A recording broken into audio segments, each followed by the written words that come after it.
Tony regular up here. Make some noise for him. Made a regular here in Austin, Texas. From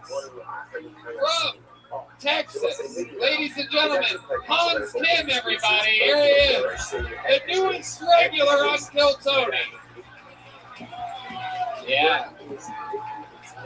Hey, what's up, guys? Good to be here. My family's pretty happy right now because my sister just got back from a mission trip. If you don't know what a mission trip is, that's when Americans go to third world countries to get new profile pictures.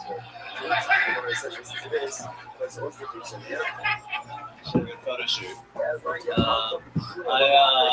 realized that if you've written a play, that's very impressive, and if you've performed in a play, that's very impressive. But if you've written and performed a play, that's not impressive at all. That's just a crazy person doing whatever the fuck they want to do. There's no white man in a suit telling you no. Anyways, here's some jokes I've written and performed. I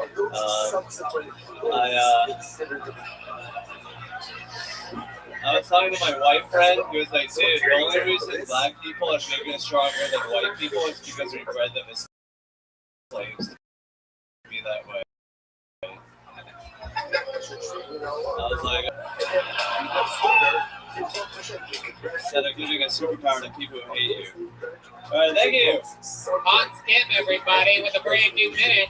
He's got to do this job every week. Not easy at all, debuting a new minute in front of the internet every week. How you been doing, Hans? I've been good. I've been hitting the mic. I hit 20 mics this week. Oh, wow. So he's like the Teen Del Rey of Asians, bro. Yeah. He reminds me of the girl Skakel of Asians, actually. Yeah, it's like a very girl Skakel. Let's name more people nobody knows. So to really bring this crowd into Trying to recognize your friends back at home. Yeah, of course. No, our LA comic friends. Everybody knows Teen Del Rey and Earl Skakel, of course. Hans, so let's talk about it. How's this week been going for you? You having fun in Austin? I've been having a blast. I went to a pool party with all the cool comics, and we changed together. It was pretty crazy. Whoa! Hans isn't afraid to change with the boys. We found out about your 3.5, right? Is that what you said? 3.5 inches? 3.5. 4.5. 5.5. 5.5. Oh, okay. American average. Asian bastard. Yeah. In Asia, that's called a black cock. 5.5 inches. Holy shit. And what's it, Hans? We never really asked you about your love life. What kind of girls are you into? Are you into Asian girls? I find that a lot of Asian guys are into Asian girls. They're set to default quite often. They just go with what they do. I mean, who isn't into Asian girls? They're like the best. They're soft, small, and they do what they tell. They do what you tell them to do. So we found out a lot about Hans Kim. He's dating a girl right now, like a comedian. Is that true? Yeah, I'm trying to pursue a comedian right now. And how's it working out? Is it going good? Very terribly. I took her to a strip club. Oh, that's right. We did talk about this last week. That's incredible. Have you made any moves with her since then? I mean, we're cool now. Like, I think we're cool now. So, we're not going to take her to any more strip clubs. Have you landed a kiss on her or anything like that? Or are you like Galen Mendoza and just eating rolled ice cream and fucking it up? I'm like Galen.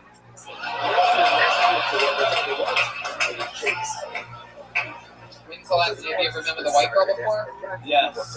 I mean, I used to date a white girl for 6 months. White girls are plentiful around America.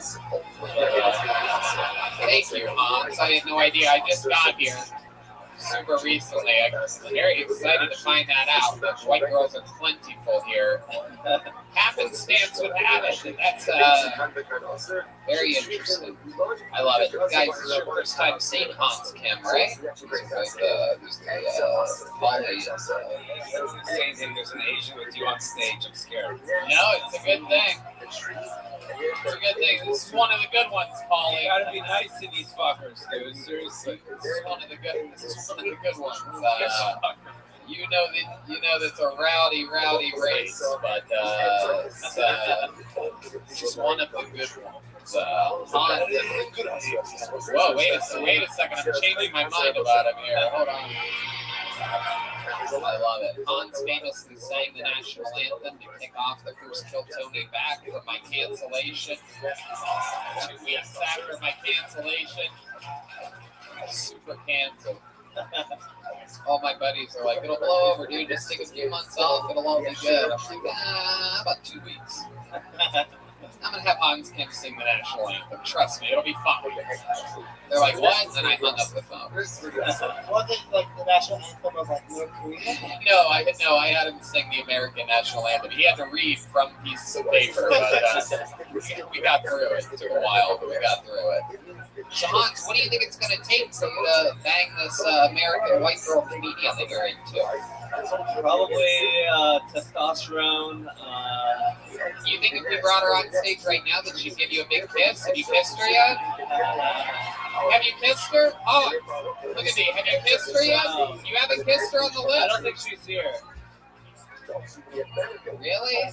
How about another white girl? You want to kiss another white girl? Yes.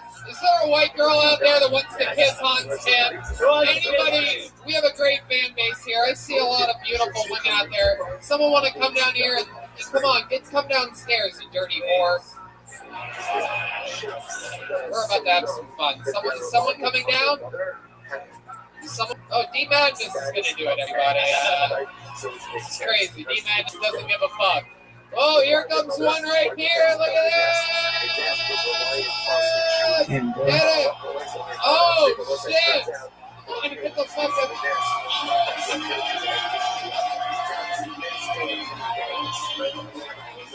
Holy shit.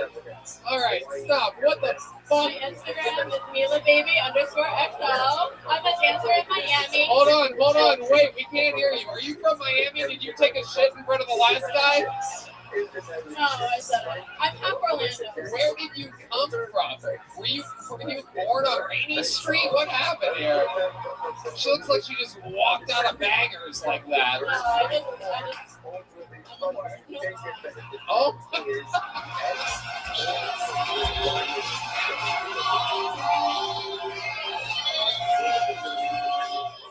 Oh my God. My mind is completely blown. For those of you just listening to the podcast, you're fucking up, man. This chick was trying to say goodbye, and Hans went in for round 2 and took it right to the dome. Hans Kim, you are a badass motherfucker. Thank you. Please, I have more to offer. Your South Korean parents would be so disappointed if they could see what you were doing here in Wild, Texas. If you had white parents, they'd be so proud, but your South Korean parents would be very dishonored about you just making out with random white chicks with extremely hard nipples, by the way. Wow. I mean, Jesus Christ. Looks like she already has a couple fortune cookies in her bra waiting for you, Hans. Those things were ruckus. I mean, my God, Hans. That was awesome. Hell yeah. I don't know. She seems wild. I think you went from hot and sour to cold sore.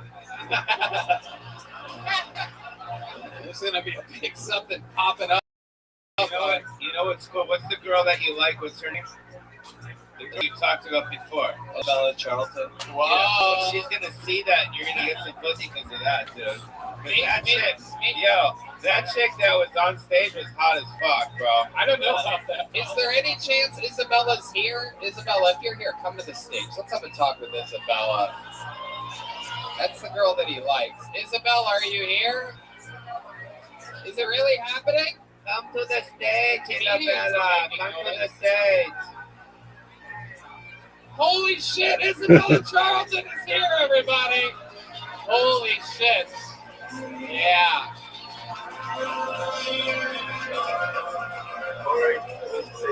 Holy shit. What a magical episode of Kill Tony. First of all, Isabella, a great comedian. She was on the show last week. She's been on the show numerous times, famously from England, as a funny take on our fucking country. I cannot wait to find out, to see what she thinks of this Hans Kim situation. Isabella, first of all, remind us all, Isabella, are you currently single? Whoa, that's a good start. Okay, Isabella. Hand Isabella the microphone, Hans. Isabella, what do you think about all that's happening right now?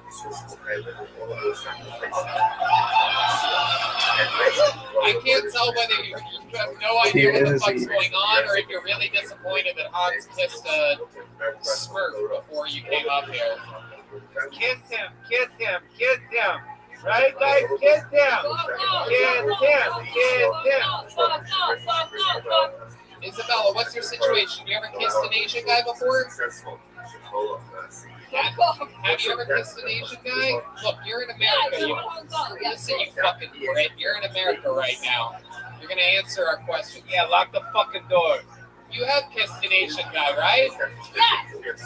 Wait, we talked to you last week. Didn't you say that you dated an Asian guy for a I while? grew up in Hong Kong. I did it. I did a Eurasian guy. Oh, shit.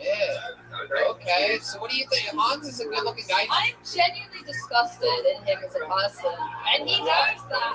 Why are you disgusted? By the way, take it from me, you can't say that any type of Asian person is disgusting anymore. I happen to know this for a fact. My grandmother called me and told me that I fucked up. So, what are you disgusted in, Isabella? Help us to understand what's going on right now. His behavior, I can't even believe. I think that girl that was here should come on stage and kiss fucking her, bro. Oh shit, here she is! Oh. Wait.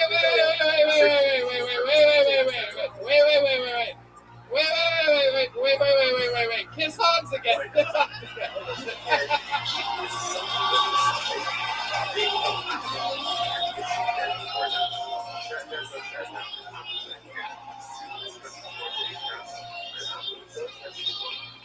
Oh my God. Oh my God. What in the world is Hans going in before? Hans just keeps struggling.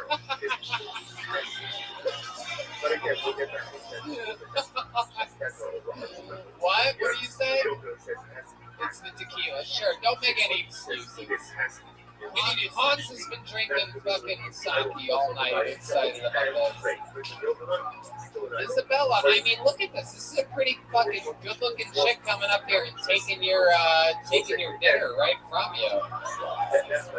Isabella, what do you think about this? Oh, I'm so upset. Oh no. Oh no, don't carry him away. Don't put him in your pocket and run. Go. It appears as though she wants to make out with both of you so badly. I don't know.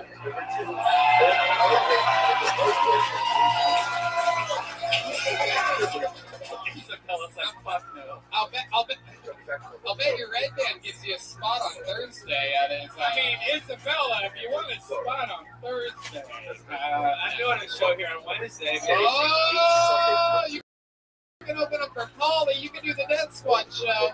I have COVID. Oh, she has COVID, everybody. There you go.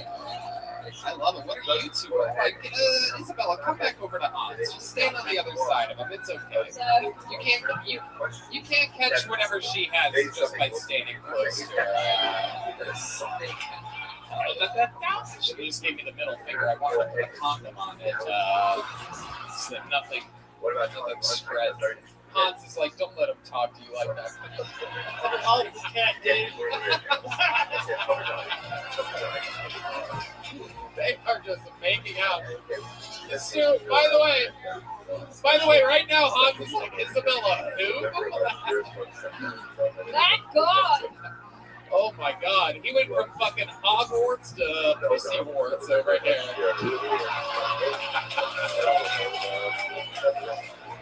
Yes, still Tony. All right, time to fuck. There he goes, Hans Kim, everybody. Isabella, thank you so much. Isabella, take one of those just for a souvenir. And here's 60 seconds uninterrupted from Isabella Charlton. Go ahead, do it. 60 seconds from Isabella. We're going into overtime here tonight. Hey guys, yeah, my dad's from India. Yeah, I know, I'm as white as the gold on a fecal sample. But yeah, it's super tough when your parents are brown and you're white, like especially when you're a kid. Like, there's such a double standard. Like, if your mom is brown and you're white, people might think she's the nanny. It's terrible. But if your dad's brown and you're white, people think you're being kidnapped. People kept coming up and asking me if I was okay. I'd say no. My dad's an immigrant. He moved from India to the UK. And his big thing was he didn't want his kids to be gay. Yeah, and my brother hated scary movies, roller coasters, the color blue, football. So he thought my brother was gay. And I wanted my dad to love me, so I pretended to love scary movies, roller coasters, the color blue. And my dad was like, fuck, she's gay. Hell yeah, Isabella Charlton. You were on last week. Hard to do a set, not expecting it like that out of nowhere, but you got through it. That's fun. Gone through it. I like that joke. I'd shorten it up a little bit. You know what I mean? Tighten it up. You don't think you need all those descriptors and just fucking pop through it, because that is funny. You try to impress your dad and you think you're gay instead of he's gay. Yeah. It's always hard to find how to get there the fastest, but that's a good solid joke that you have. What's your writing process like? Just like normally I'm walking and I think about something and I write it down. What's your fucking problem with Hans Kim, huh? You think you were off the hook for that? I mean, by the way, that girl's already pregnant with his baby. I've never seen anyone get pregnant from a French kiss before, but that was fucking... Well, I don't want to say because I don't think what he did was legal, so...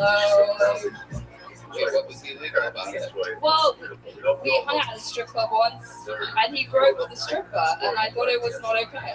Well, I mean, you're being a general so. But it's no touching. Unless you agree to it, it's no touching. No, every strip club in the world is touching, just so you know. Yeah, that's just like no rules. They have to say no touching, but you know, I mean, who says you know, it depends on the type of touch. The yellow, were you at the Yellow Rose or the Red Rose? I can't remember. You were at a different strip club? It was one of those.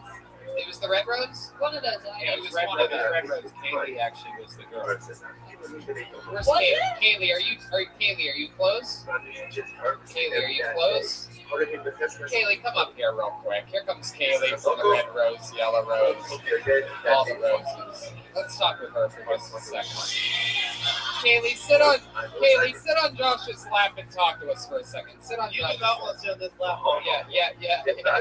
Oh, shit.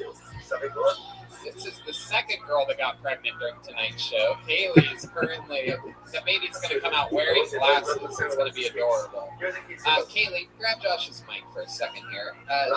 She's saying that Isabella here, this British girl who's way too proper for the great states of America, is saying that there's no touching of the Yellow Rose, Red Rose whatsoever. What are your thoughts about this? There's absolutely no touching at any of this. Oh, okay. Well, boy, all right. Sorry, we were wrong, everyone. Honestly, it's like you pay a little bit more money, you get a little bit more, right? But you have to agree to it.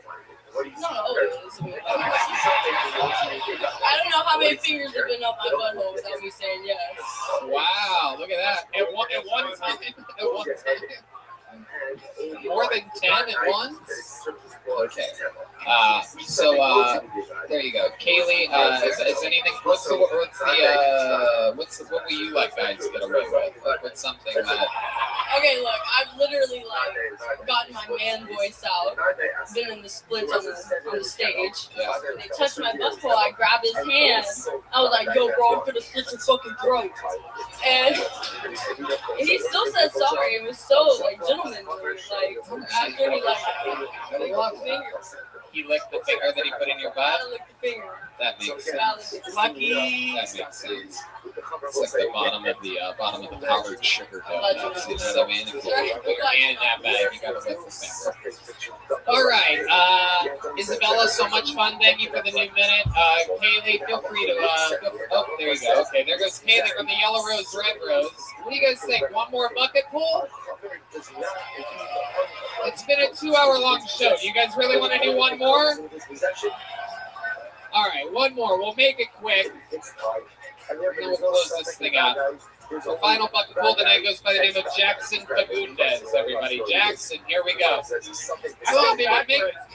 Are you guys still having fun out there? Is this too long of a show? How we doing? Here he is. One more time for Jackson, everybody.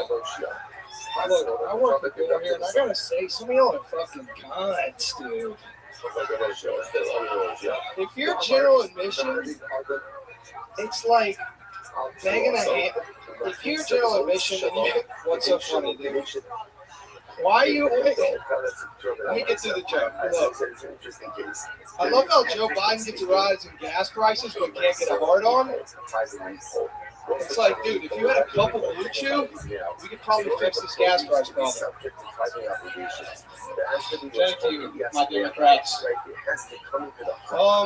Yeah, man, so I've been doing comedy for like 4 months. I gotta say, my parents, they got divorced twice over quarantine, which was hell. And, you know, it was kind of a battle. And they got back together, thank God. But they got into that love phase, like when you hit 50 years old and now you're having sex again. And then all of a sudden it was like, thank you, okay. There you go, Jackson. Bombing as hard as one can possibly bomb here. Came up with an entire fuck me, Jackson came up here with an entire notebook full of shit. Didn't look at any of it. Just started eating it. I totally could. Eating it like a hot dog competition. So the 4th of July. Absolutely wild. You're tangled up in the mic stand. You were pumping the mic stand like an oil worker. Do you carry your manifesto with you at all times? It depends. I try to carry like this purse, and like when I'm working, just in case if I get called up here, I'll carry it. You're real white trash. Where are you from? Oh my God, man! I'm from South Georgia. Okay. That's white trash. Yeah, all right. What do you do for work? I just got hired today as a tech sales agent. Okay, what does that mean? What are you gonna do? So I like to sell third-party vendors. So basically, I work for other companies. They come to us if they need like a sales team to generate leads, and we Jesus sell. Christ, Jackson, Yeah, you're boring as fuck. What's the most interesting thing about you? How can you turn this interview around quickly? You know, I'm a white dude. Let me ask it again so you understand. The most interesting thing about you. You have your entire life to reference right now. I got a midget cousin. That's pretty cool. I mean, the manager of the Red Rose, Yellow Rose. No shit. Yeah, he was on the show last week, featured heavily. I mean, so basically, I have a midget cousin too. That makes sense. Yeah. What else about you? Are you good at anything? You know, I'm pretty good at like walking. All right, there he goes, Jackson Fagundes, everybody. That's the end of Jackson. That's his set. You guys ready to end this show with a bang? All right, ladies and gentlemen, I present to you the longest standing regular in the history of Kiltony. This is the Big Red Machine, William Montgomery, everybody. Oh, shit. Woo-wee! Come on, people, one more time for your final comedian of the night, William Montgomery.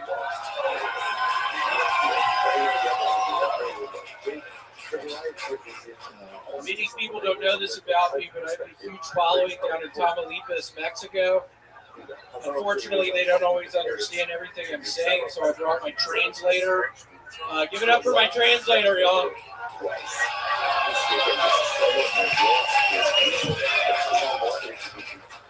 Interpreter, Dad. You ain't no translator.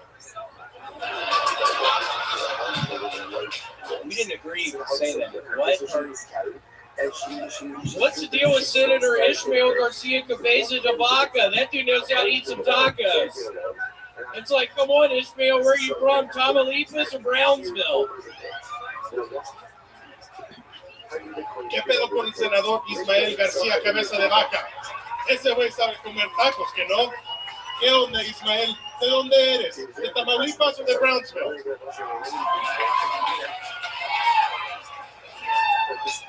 I like Velcro condoms because they're easier to put on and they're thicker. Me gustan los condones de Velcro porque son más fáciles para poner y están más gruesos. I don't know if y'all have been to the Regional Museum of History of Tamaulipas in Victoria recently, but who's running those exhibits now? Pee Wee Herman? No sé si han ido al Museo Regional de Historia de Tamaulipas en Victoria recientemente, pero ¿quién se está encargando de esas exposiciones? ¿Pee-wee Herman?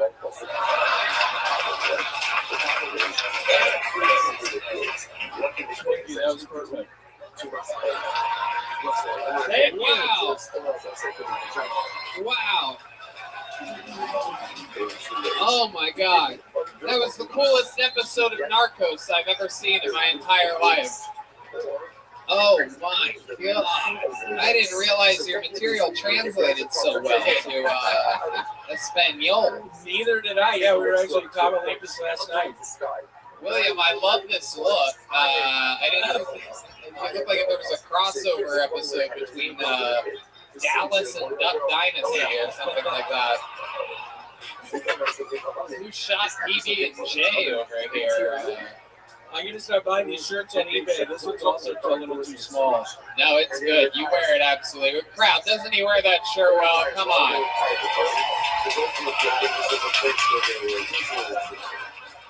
Come on. You want to make out with a girl with extra hard nipples, huh? No, I'm kidding, William. I'm joking. That's not what this show is, people. Yeah, that's sadly. I'm just joking. William, how's it going? You look fucking fantastic. You got a new. It's been a few months now. You lived in Texas. You got a new hat.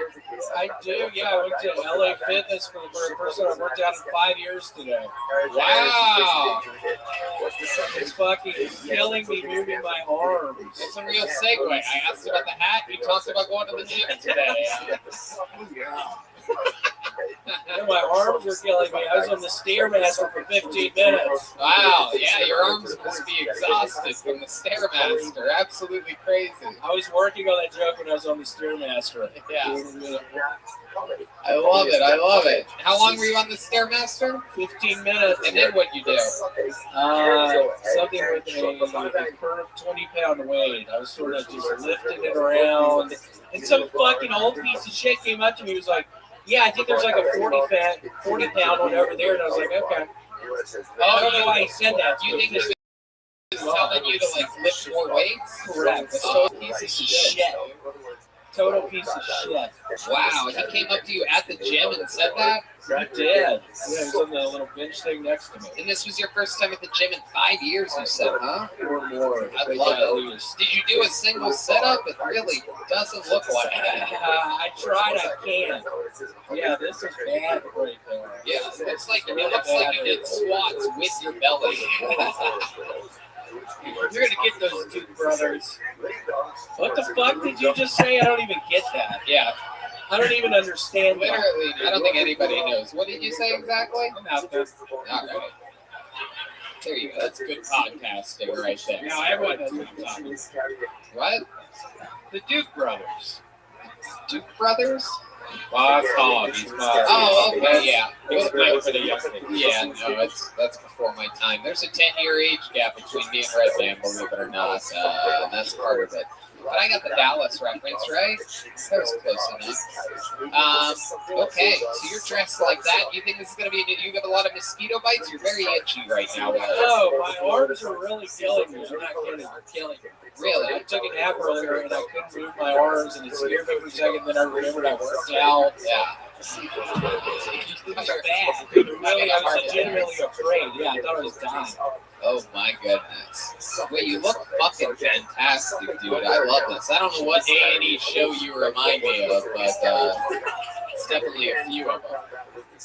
I love it. What else, William? Anything else crazy in life?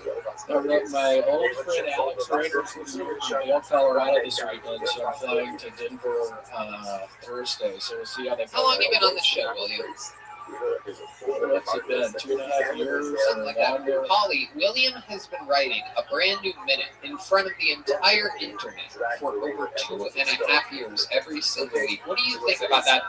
You know, you've been Holly was raised at the Comedy Store. You understand this? His babysitters were fucking Sam Kinison and fucking insane people.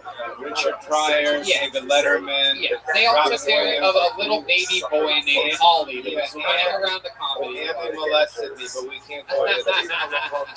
Wow, you can't even go there. Holly's Me Too's, all the statues of limitations are up on him. So. No, I love this dude. I saw him at this store many years ago. He's fucking funny, dude. Very funny, and congratulations on writing all the time. It's great. And you got to do what David's doing, which is headline Pittsburgh, too. You should do that. You should do that shit. Yeah, what you got? He's saying, motherfucker, I'm gonna play an A club now. Shit, that's what he's got to say too. Yeah, I think it's just a very short matter of time before William's doing the same thing. Yeah, absolutely. We'll see. William, how long have you been sober now? 60 days, maybe. 60 days, ladies and gentlemen. You're witnessing greatness. Went to the gym today for the first time in 5 years, everybody. This is a man who's been doing the job, getting better, and absolutely killing. Now has spots opening before opening for Joe Rogan, everyone. And so this is the guy. But I have to memorize my jokes. I creep them Moving upward and onward, doing the right thing, writing continuously. How about one more time for your final comedian of the night, the great William Montgomery, everybody. Guys, we did it! That's an episode of Kill Tony. How about a big hand for the great Pauly Shore? Come on! So fun to get to work with you again, sir. Guys, make some noise for the great Josh Martin. How about a big hand for the Screwball Kill Tony band, everybody? Charles. The great Matt Mueling on guitar. And D Madness on bass guitar. Remember, you can see Pauly Shore tomorrow in San Antonio, the next day in Austin, here at Vulcan Gas Company. Finish it up. If there's any seats available for that, you guys should be here on Wednesday. Josh Martin, also one of the absolute funniest fucking comedians out there. Check out Josh Martin's Absolute cold-blooded assassin. This guy was built in the late nights at the Comedy Store. A real Comedy Store comedian. So see him and Pauly on here, Austin, Wednesday. Houston, Thursday, Dallas, Friday, and Fort Worth, Saturday. Check out his movie Guest House. Listen to his podcast, Random Rants, and find Pauly Shore and the Crusties. Listen to his band. The great Ryan J. Ebel drew tonight's unbelievable fucking picture from LA. You guys check that out real quick. Zoom in on yourselves on that. All those prints are available at RyanJebel.com, including the new Kill Tony bingo cards that are for sale. And let's check out what Chris Rogers drew during the show. A live local artist named Chris Rogers in Chris Rogers' art drew this. What the fuck is that? Oh, Texas Chainsaw Massacre. All right. I saw the closed eyes. I thought it was D Madness for a second. I don't know what's going on. Did you guys have fun tonight? Great, guys. Thanks a lot, guys. Love you. We love you, Austin, Texas. Stick around. We're going to have fun after this.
Wait, do it again? Oh, hi. I'm Kaylee from Red Rose. Check out Kill Tony.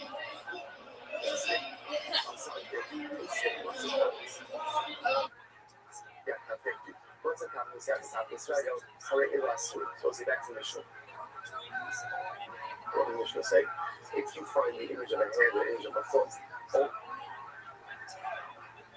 ultimately again, it's awesome. It's awesome. So the Gemara says,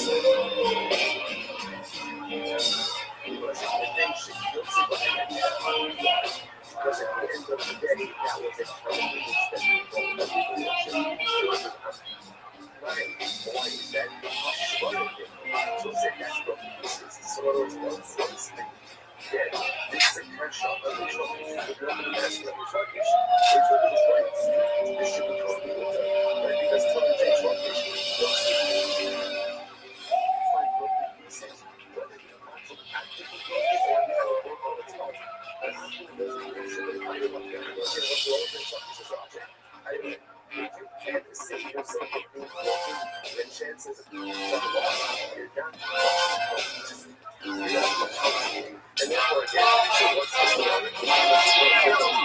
Hey, this is Rabbi coming to you live from Vulcan Gas Company here in Austin, Texas, for a brand new episode of Kill Tony. Get up for Tony! Let's go!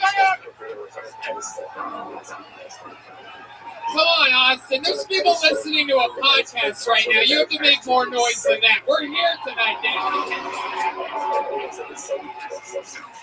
Fuck yeah. Great red band's here. What's up, everybody? It feels good out here tonight, doesn't it? I just spent the weekend in my former home of Los Angeles, California. I spent 15 years living there, and goddamn it, I gotta tell you, it's so good to be home in Austin, Texas. You played the Amazing Forum, man. That was great in Los Angeles. Yeah, the Forum.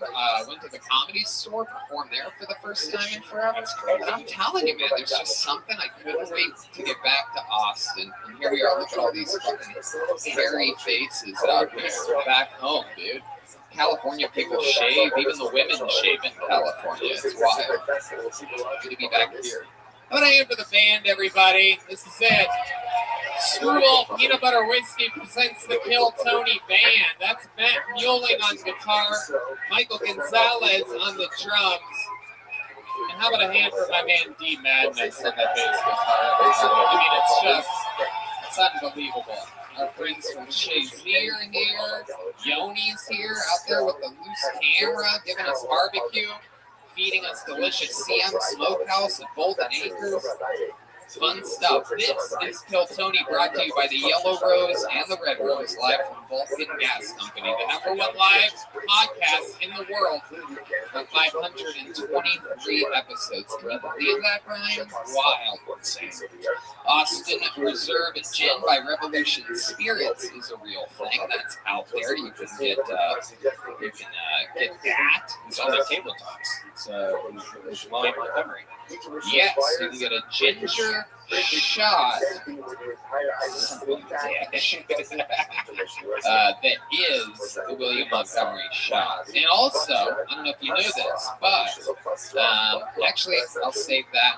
Well, here's a little bit more about the amazing sponsors that made tonight's episode available for you here right now. Hey, y'all, here we are again.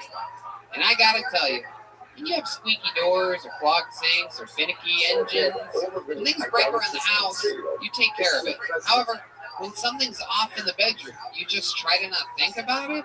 Come on, man. What are you waiting for? Take care of it already. Go to GetRoman.com/Tony now. With Roman, you get a free online evaluation and ongoing care for ED, all from the comfort and privacy of your home. A U.S. licensed healthcare professional will work with you to find the best treatment plan, and if medication is appropriate, it ships to you with free 2-day shipping. The whole process is straightforward and discreet. Getting started is simple. Just go to GetRoman.com/Tony and complete an online visit. Take care of your ED without leaving your home. Complete an online visit today. Take care of your erectile dysfunction without leaving your home. Complete an online visit today to connect with a healthcare professional and take care of it. Go to GetRoman.com/Tony now and you'll get $15 off your first month.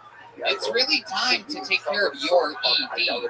And remember, get started today and you'll save $15 on your first order of ED treatment. Get hard as a rock. Go from Kill Tony to Kill Boney. Go to GetRoman.com/Tony now. So you guys ready to start tonight's show or what? Huh? Ladies and gentlemen, this is very, very exciting. Every single week I have one or two of the funniest people in the world as guests on this show. This week is absolutely no different. These guys have both been on this show before. Both paid regulars at the Comedy Store. Two of my favorite comedians in the world. Ladies and gentlemen, this is the great Kyle Dunnigan and Kurt Metzger, everybody. Wow. Unbelievable comedians. Yeah! Kyle Dunnigan, Kurt Metzger, they're here. We're doing this shit. You guys have been here before. Kyle Dunnigan, for those of you that don't know, has literally the funniest videos on Instagram and YouTube where he makes his face like Kardashians or crazy shit. Kurt's an amazing writer, yes. Then you can catch all of that at youtube.com/Kyle Dunnigan. And that's it. I'm going to take off now. Thank you guys so much. Go to my YouTube channel. Yeah, and he also has a tour coming up, KyleDunniganComedy.com. The great Kurt Metzger is there, ladies and gentlemen. He's a writer. He's a writer for Kyle Dunnigan's YouTube. And it's absolutely hilarious. And I told Kyle this earlier, but he's one of like 3 people that makes me laugh on the internet, those videos. So, Shane Gillis and Tim Dillon. Yeah, it's pretty, I keep a short list. You guys have been on this show before. You know how it works. A bunch of people signed up to get the chance to perform on this show. You know there's 60 seconds up and you go, son of a kitten. That means wrap it up then, or we're going to bring out the Angry West Hollywood Bear. You guys ready to start tonight's show or what? All right. Here we go. Let it begin. We have a regular on this show. Oh, the great Ryan J. Ebel drawing tonight's episode, all the way from Los Angeles, California. He draws everything, draws all the prints of every single episode. We have the great local artist, Chris Rogers, back here drawing something as the show goes on. Anyway, let's start the show. Your first comedian tonight is a regular. So instead of pulling a stranger out of the bucket, we're going to start the show with a little bit of a bang. This guy was made a regular just a few months ago. He absolutely destroys. We fucking love him. This is the great Hans Kim, everyone, with a brand new minute.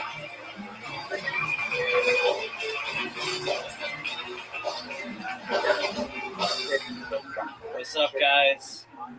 I used to have sex. Hey, that's just like me having sex. It goes in.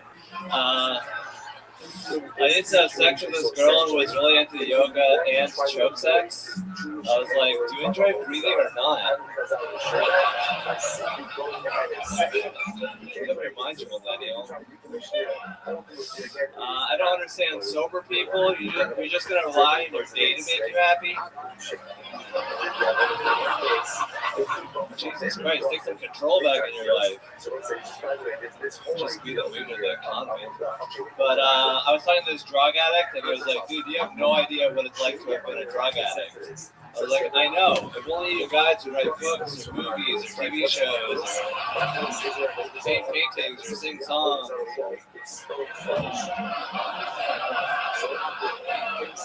Talk about it too much at parties.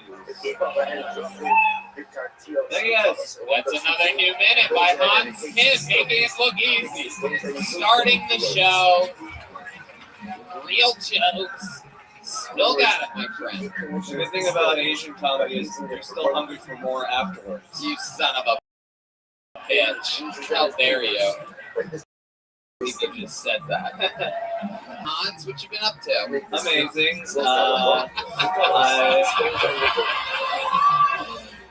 I have girls DMing me, still getting used to that. I went camping recently with a date that I met off Kill Tony. Oh, very nice. Kyle and Kurt might not know this, so Hans was made a regular on the show, and I made it my life's mission to make his life as amazing as humanly possible. And so I literally have like beautiful women make out with him every week on the show. I saw one of those clips. That's awesome. Thank you. Look at that. See, that's what I'm talking about. The buzz is out, my friend. That's right. Yeah, absolutely. That's exactly what's happening. I want everyone to know this is how Asians get treated on my show. I roll out the fucking red carpet and just have beautiful strippers come up and make out with Hans. This is what could happen if you write to perform. And it's only rewards. He never does bad on the show. If there was ever a week where he did bad on the show, there would be positives making out with him. That's a lot of pressure. Love it. So I went camping. Yeah, So I camping with this girl, and then I almost drowned in the river, and my date had to come rescue me. So wow. I felt a little effeminate, but happy to be rescued. How did you almost drown? What happened? So our raft got punctured, and I tied it around my waist, and I was swimming, and then my goggles kept How'd you puncture the raft? I think didn't the country try to ban feminine men like you? Apparently can't pull a raft. What happened to the raft? Your needle dick or cricket? Oh, come on, man. I'm kidding. Everyone knows Asians have huge cocks. Thick, girthy, massive dicks. If anything, your dick could have blown the raft back up again. So you don't know how it got punctured? We ran into the bank with a sharp stick pointing out of it. And ran into the bank. Must be a Jewish girlfriend, huh? Just kidding. Again, these racial stereotypes are not condoned by me. We're gonna edit all these out at some point. Red Man always remembers to edit the things out that it's always funny when I say that, and people are just listening to it. So what else, Hans? Camping? Did you get laid? I feel like you did this as a trick. Oh, I'm drowning. So the girl comes over and you just start butt fucking her, right? Am I close to right on this? You are absolutely right. We had a lot of intercourse. The camping trip was mainly intercourse. Wow. Why have the raft cord? Just to let her vagina rest. Is this the girlfriend that you met? It's got Hans awesome. It's amazing. Is this the same girlfriend you've been dating for a couple weeks now? Yeah, but after the trip, she didn't want to date me anymore. What did she say exactly? Fuck. She said I wasn't emotionally mature enough. That's for those of you that don't know, Hans is autistic. It takes people a few months to realize Hans is autistic, but he really is. It's just a savant. You're good at many things, right? Yes. You play any instruments? I play guitar. Are you serious? Yeah. Really? I'm pretty good at it. Really? Shut the fuck up. Matt, would you let... Whoa! Oh, shit. Oh, shit. I mean, I've spent so much time making hot chicks throw their tongue in Hans's mouth. I've never asked him if he actually knows how to do anything else. This is crazy. This kid can do everything. I'm more than just a pair of lips.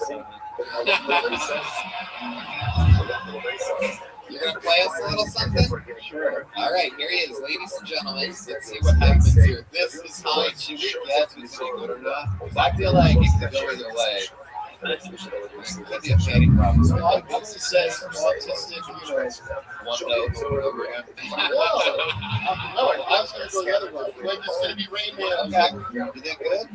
I am almost positive this is going to be good. But at the same time, I could like see him strumming that beat like, oh, it was a ukulele. I don't know how to play the guitar. I'll take a fret. Looks like he's good. He's really got a good fret. He does. He definitely has that first finger fret push. That's a really good fret push.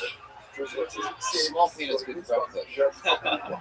All right, ladies and gentlemen, this is Hans Kent. How many of you think it's going to be good? How many of you think this is going to be bad? All right, a lot of haters in the cheap seats up there. It's 80-20. This is going to be like the morning to fly. All right, this is Marty McFly. Ladies and gentlemen, this is Hans Kent.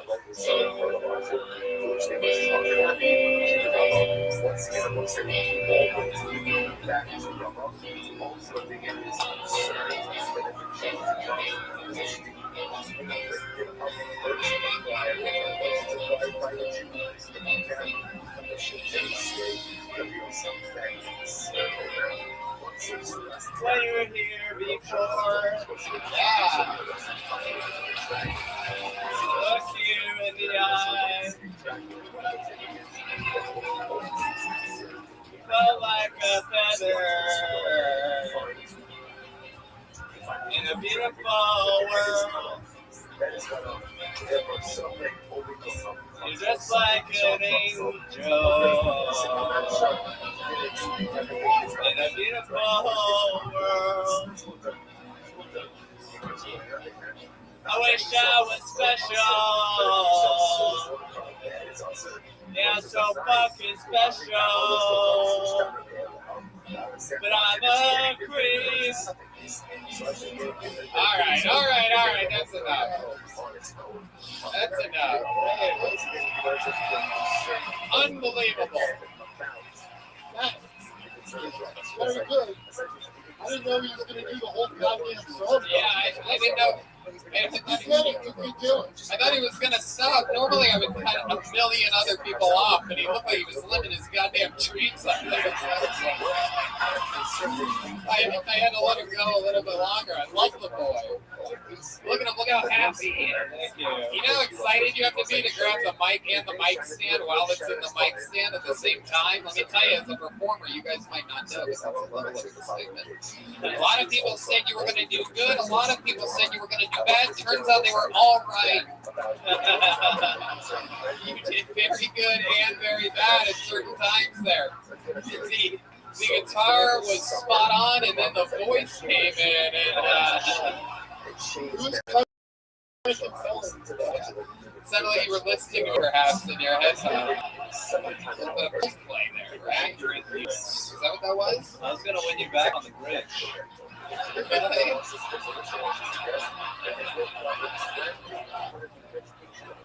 How does the bridge go? You were going to sing it?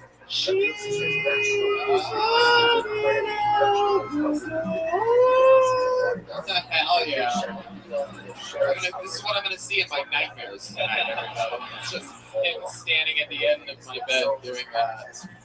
Wow. That's incredible. How do you feel right now? Energized, and So your girlfriend dumped you this week. Let me just remind you, now that we know that you're happy and energized. So what do you think? Should you make out with somebody? You still want to do that? yes. All right. Whoa. You know, let me just say, before we do the drum roll, let me just say, every single week I ask if a beautiful woman wants to come up and kiss Hans Tim. I want to change things up a little bit this week. A little something for the podcast listeners that hate this part of the show. I'm going to ask if there's a girl out there mediocre looking. You don't even have to be good looking. If you feel like not so pretty today and like, you know, An outbreak.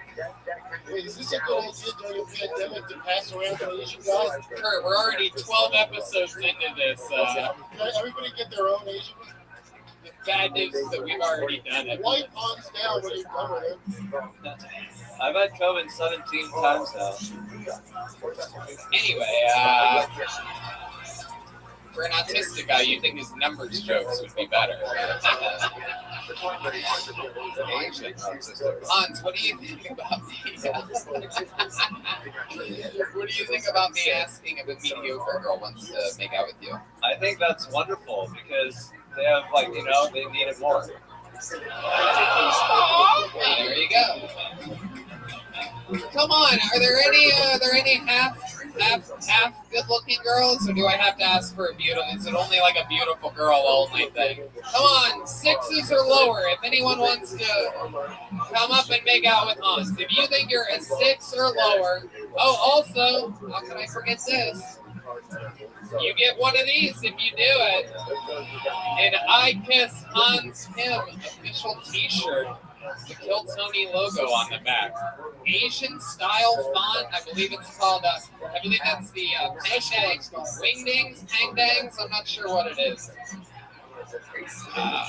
The good thing about kissing me is after you kiss me, you're still hungry for more. Oh, God. So stupid. It's unbelievable. I love it. A callback to something that didn't work the first time. I love it. Very rarely do you see that in comedy where people go back to it. Oh, can I also just say, I forgot to say, but during your rendition of Creep, I noticed a couple of, like, the tough guy fans in the audience. Like this undercover cop at the edge here talking to Hulk Hogan's ex-wife. You see this guy? Not paying attention to the show at all. Still has no idea that I'm talking about him. But anyway, he was literally crying during your rendition of Creep. It was unbelievably hilarious. Hopefully he listens to this podcast in a couple weeks when it comes out and hears everything that I just said about him. He's literally still just talking. A serial killer. Filling out a bill or something. Just sitting there. He's trying to put together he's got his Kill Tony bingo card out. All right, is anyone making out with Hans? I don't think it's happening. How many sit with her here? I don't think I deserve it this week. Hans, here you go. Take the shirt, dude. Thank you. Ironically, the first week that you don't have a girlfriend, no one wants to come out and make out with you. Maybe open it up to beautiful women. I don't know. I just feel bad for them. I mean, you shouldn't feel bad. You should watch the last 10 episodes. Yeah, yeah, it's crazy. Hans, an unbelievable performance, a great song tonight. Whoa! Wait a second.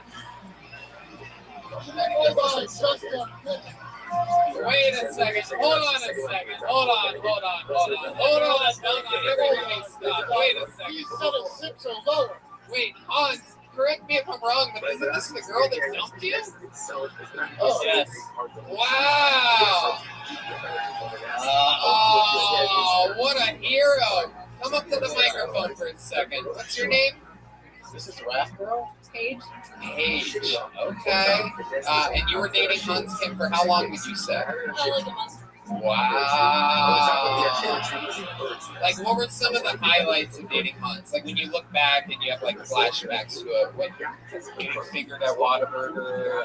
All right. Great. Gritty. That's the first one that comes up. What's that? What? That's the first one that comes up. All right. What else? The weird ass strip club we went to, where he did not grow strippers, by the way. River explorations multiple times. Jesus, so wait, Hans, isn't that sad that you don't know that? Playing cat. It's about as boring as it gets over here. What made you finally put the kibosh on fucking Hans this week? I just found a divorce finalized, and I don't want to date if it's not. What about finalized? You just had a what? A divorce finalized. Oh shit! Look at that on the fucking what do they call that? The rebound. Oh wow! The rare Asian rebound. Not since like what Jeremy Lin or something. Base or something? Very special Tony. So Hans was your rebound. So all of a sudden you go from this happy marriage. Next thing you know, you're getting banged in the back of a van by an Asian guy. Cops are knocking on the window. So what do you think? Do you think there's still a chance for Hans? Are you going to at least bang him every once in a while? Are you going to be a good friend with benefits? Or is it just your emotions? I broke it off a week ago. He still came to San Antonio with his friends, and may or may not have got some while you were there. I did. Hey, Hans! Hell yeah! So yeah, I guess what I'm really asking, what made you come here tonight? You still We're friends. We're friends. We have fun. Sounds like Cody okay. All right, yeah, it does. Sounds like Child divorce can't be alone for 5 minutes. yeah. Whoa. Once you Here's where the relationship's going. Down the river into a sharp stick.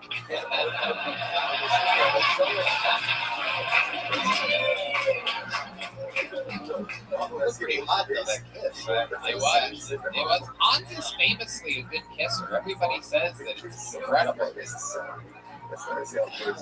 He's got a very special tongue. Is that true? Has he ever performed oral sex on you? Wow. Does he do anything different?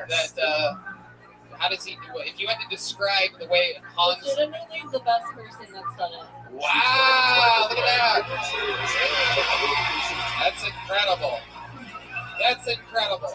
Let me ask you this: Are you hungry for more tongue when you have to have it once? when he eats your pussy, does he use chopsticks? Oh, come on, man. Come on, man. Does he ever try to put it in one of those boxes with the metal wire on the top? Come on. I want to take it home with me. No, but I did think the soy sauce was weird. Oh, you son of a bitch. I haven't heard jokes like that since I had to go up after a man named Bang Bang. It was repeated. Hans the whole lot. What? That's Hans. People talk about Hans. Yeah, no, this was a ridiculously long section. You're actually right. I'm going to get him out of here. Ladies and gentlemen, Hans Kim and his ex-girlfriend Paige, everybody. She just like went through a whole. No, you're right. That took up a whole romantic comedy worth of time. He played guitar and then the girl ran up. It really is. We should do another episode of Kill Tony once a week where it's just on for an hour and a half. All right, everybody. I pulled a name out of the bucket. So your first comedian doing an uninterrupted 60 seconds tonight who we don't know at all goes by the name of Jamie Gravy, everyone. Whether they will sign up for the show. Could be you. It could be somebody's first time. It could be a local legend. You never know what's going to happen at this party. Here comes Jamie Gravy, everyone, here on Kill Tony, live in Austin, Texas. Hell yeah. Guys, I just had my first threesome. Thank you. I will admit it's a little overrated. It's a lot of work, the threesome. I think I prefer mono a mono. The best part about the threesome really is telling your friends. When you tell your friends, they all ask the same question. They're like, well, Jamie, was it a 2-male threesome or a 2-female threesome? And that's very disrespectful to the third male.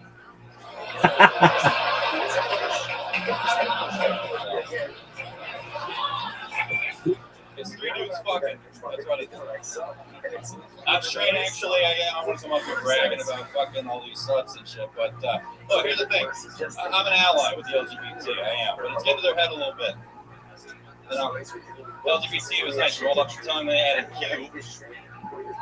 Now it's LGBTQA plus. I'm like, for God's sake, I'm not getting a letter and piss somebody off. They consolidate this, not make it longer. I figured out 3 easy letters. G-A-Y. Yay.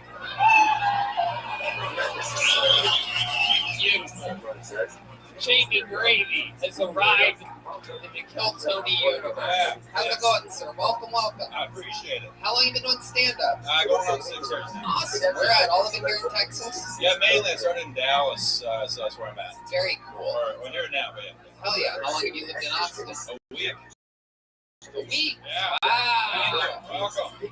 Hell yeah. They have HEB. They have HEB. Yeah. So you're just changing locations. Yeah, pretty much. It's the same. Absolutely. It's slightly more. What do you like about Austin that doesn't have it's not happening in the man, I'll tell you, I don't know. I think just the artistic encouragement out here. You know, everybody just seems to really enjoy everybody trying new shit, experimenting. You're a great comedian. You look like the kind of guy that can freestyle rap.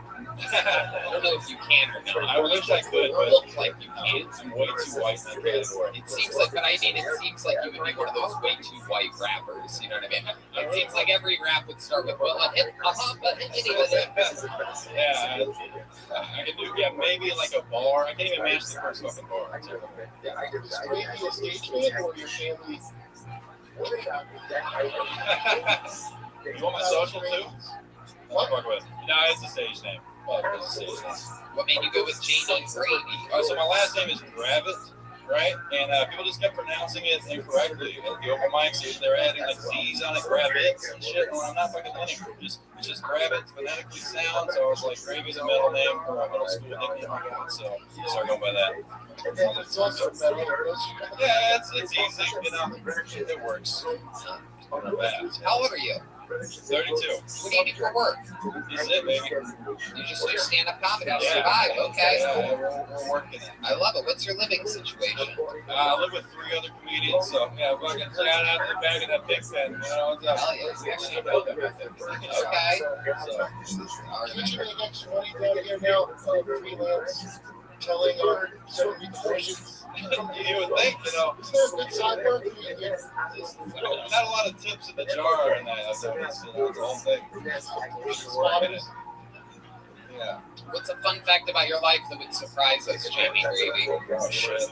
I've been arrested and in rehab. Whoa, let's talk about it. For what? Let's see, I was robbing houses when I was 18, so that was cool. Don't do that. That's the thing. For drugs or just unrelated? You know, you're just an asshole in high school. So I was just kind of doing it all, doing drugs, and then just like thinking you were fucking What cool. drugs did you have? Like Oxycontin. Wow. Yeah. That's very small. How deep did you go down the oxy addiction? I never shot up. But it was back in the day when you could break it up and still snort them, but now they changed it. You know, it's a whole piece of fucking days. There's only 2 ways it could go. You either have to quit or switch to heroin. It's better for your liver. Yeah. It's fun. You know what I mean? Yeah, it's an ethical thing. There you go. For those of you that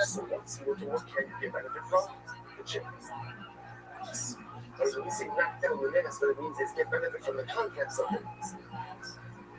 Yes, cercate queste sapore abbiamo la partita a sabato fa, that's broken.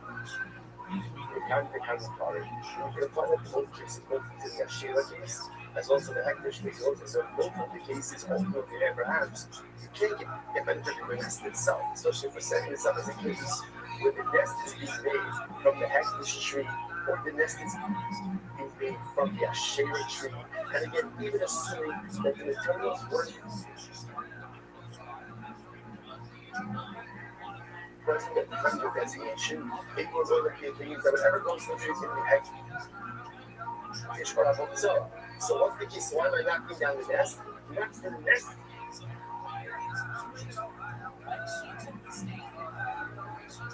Mr. Robert, the what? For the chicks or for the eggs inside of the nest, and that will be butter. That will be butter. The bacon and the kind of sources in addition. to eggs. For the chicks, it's going to be butter. But for the eggs, again, it's going to be usher. That was said, why are the eggs usher? So this is actually quite fascinating. Because actually, this is actually right before the Mishnah in Rashi. The Beit Kan Bekan usher should strichen on the Gaza. So this is actually quite fascinating. Eggs are usher. Why are eggs usher? Because eggs need the nest. Nest needs the tree. And therefore A equals B and B equals C. And then A equals C, which means that the eggs are considered to be ultimately reliant on the tree. So because of that, they're going to be usher. So this is fascinating.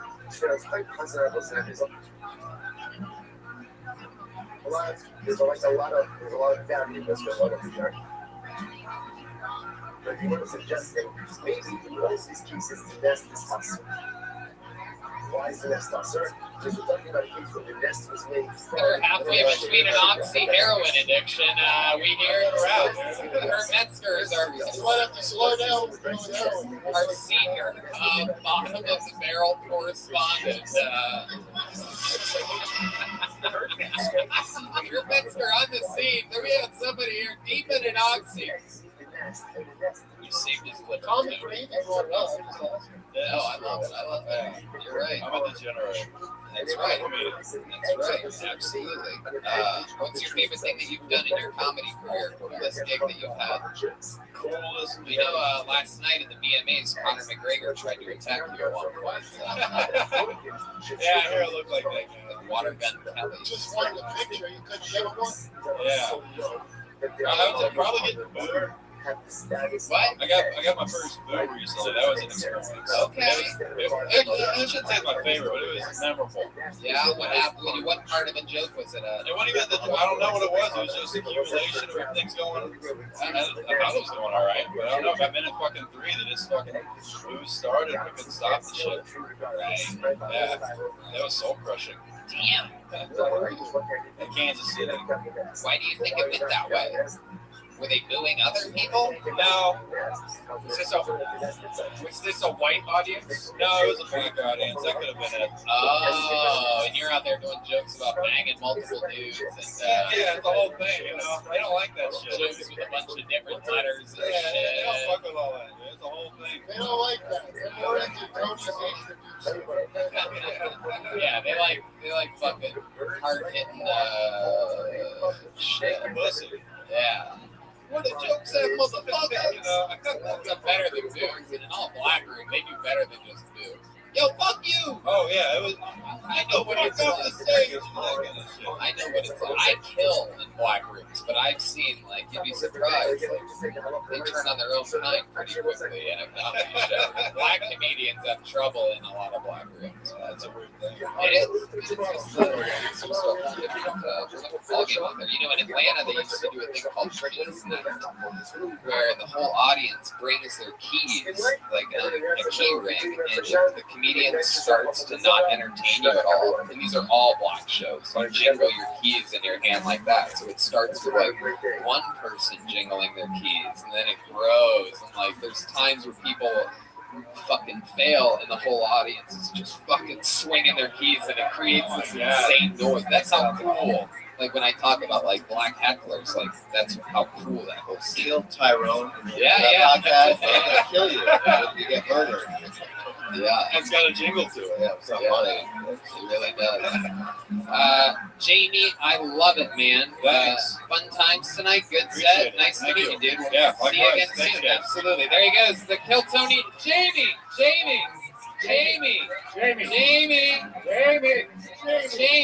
Son of a fucking bitch.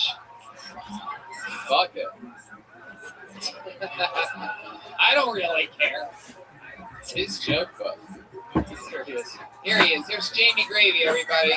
Ready? Your next comedian goes by the name of Clemente Villegas, everybody. Clemente Villegas. The bucket of destiny has spoken.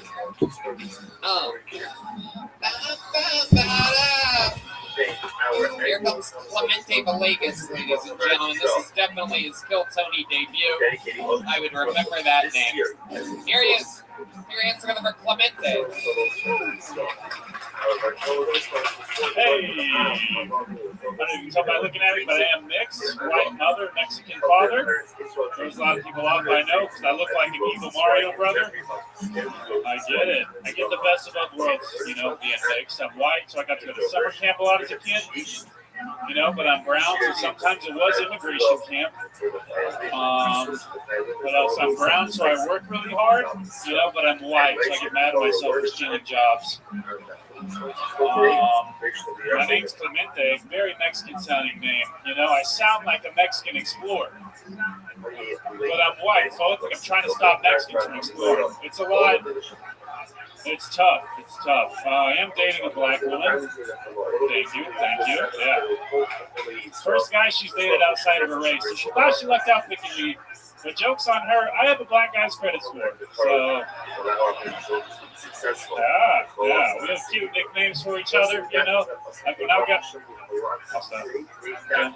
Okay. Thank you. Breaks hard on that one. Clemente Villegas. Welcome to the show, Clemente. Thank you. How long have you been doing comedy? 4 years. 4 years? Yes. All of it here in Texas? Yes. I just moved here a month ago. From where? From Amarillo, Texas. Ooh. Whoa. Why do you Some people know it. D-Madness. No, that's your hometown? Oh, we do. Oh, yeah. I love it. All right. D-Madness, you made a lot of noise on that Amarillo, too. Is that just because... You just thought it was interesting. Basically, everywhere is Amarillo when you're D-Madness. It doesn't really matter what's the name of the place. Yeah, it's self-promotion. Act to the gills up there. That's a phone locked up in a yonder bag. Is it like an Android movie? Hey, we're not allowed to record. So. Thanks, Tony. Yeah, it's a live comedy thing. We lock phones up now. No, I don't have to. You gotta collect all the evidence now from now on. No, because comedians can still record their own sets. What That's time essentially what happened when. Yeah, no, I get it. Yeah. I get the need for it.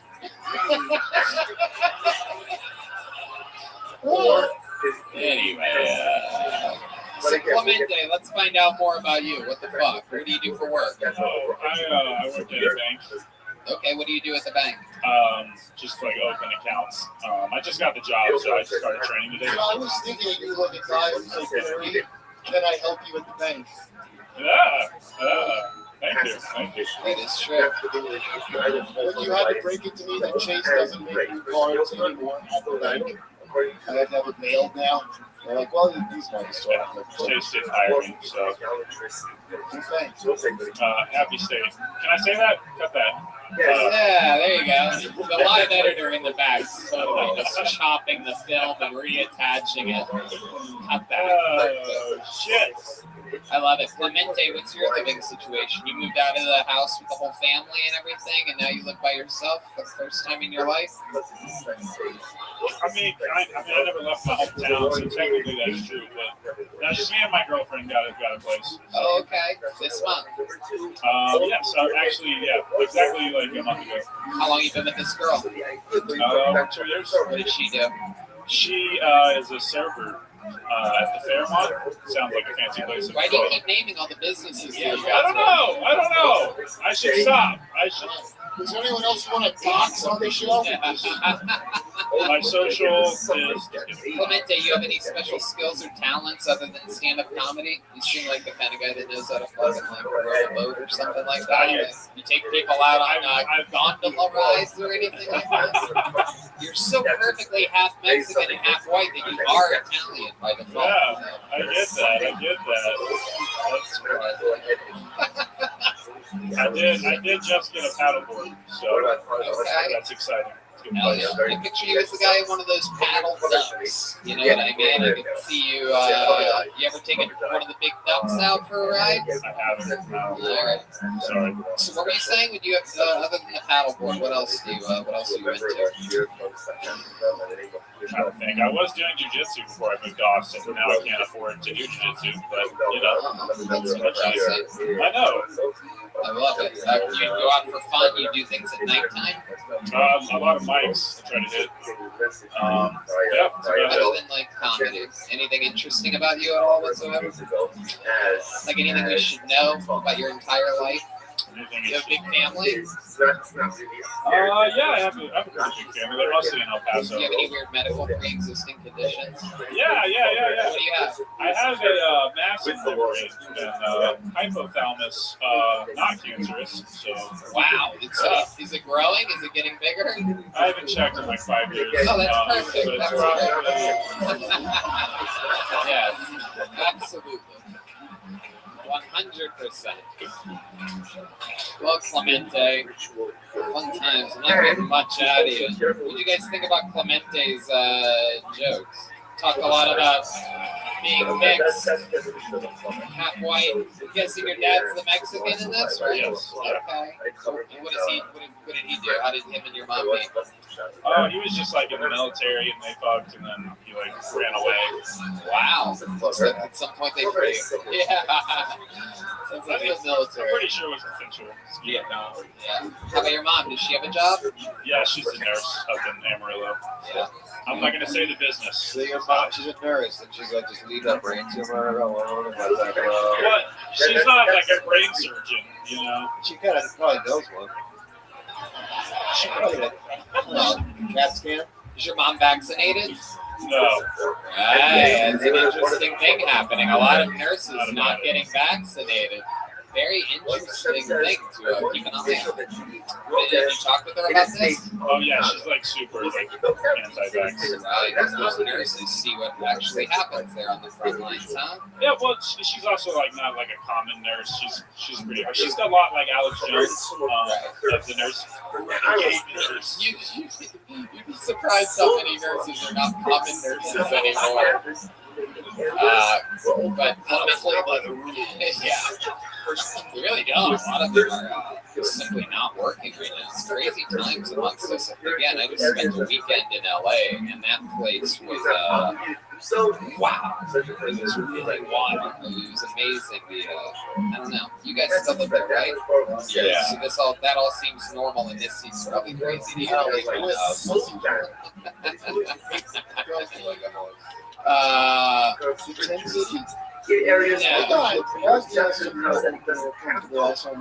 Oh yeah. No, I'm not talking about the homeless. I'm talking about the people in the audience close together and shoulder to shoulder. Not spread out. Some people some don't. It used to be done.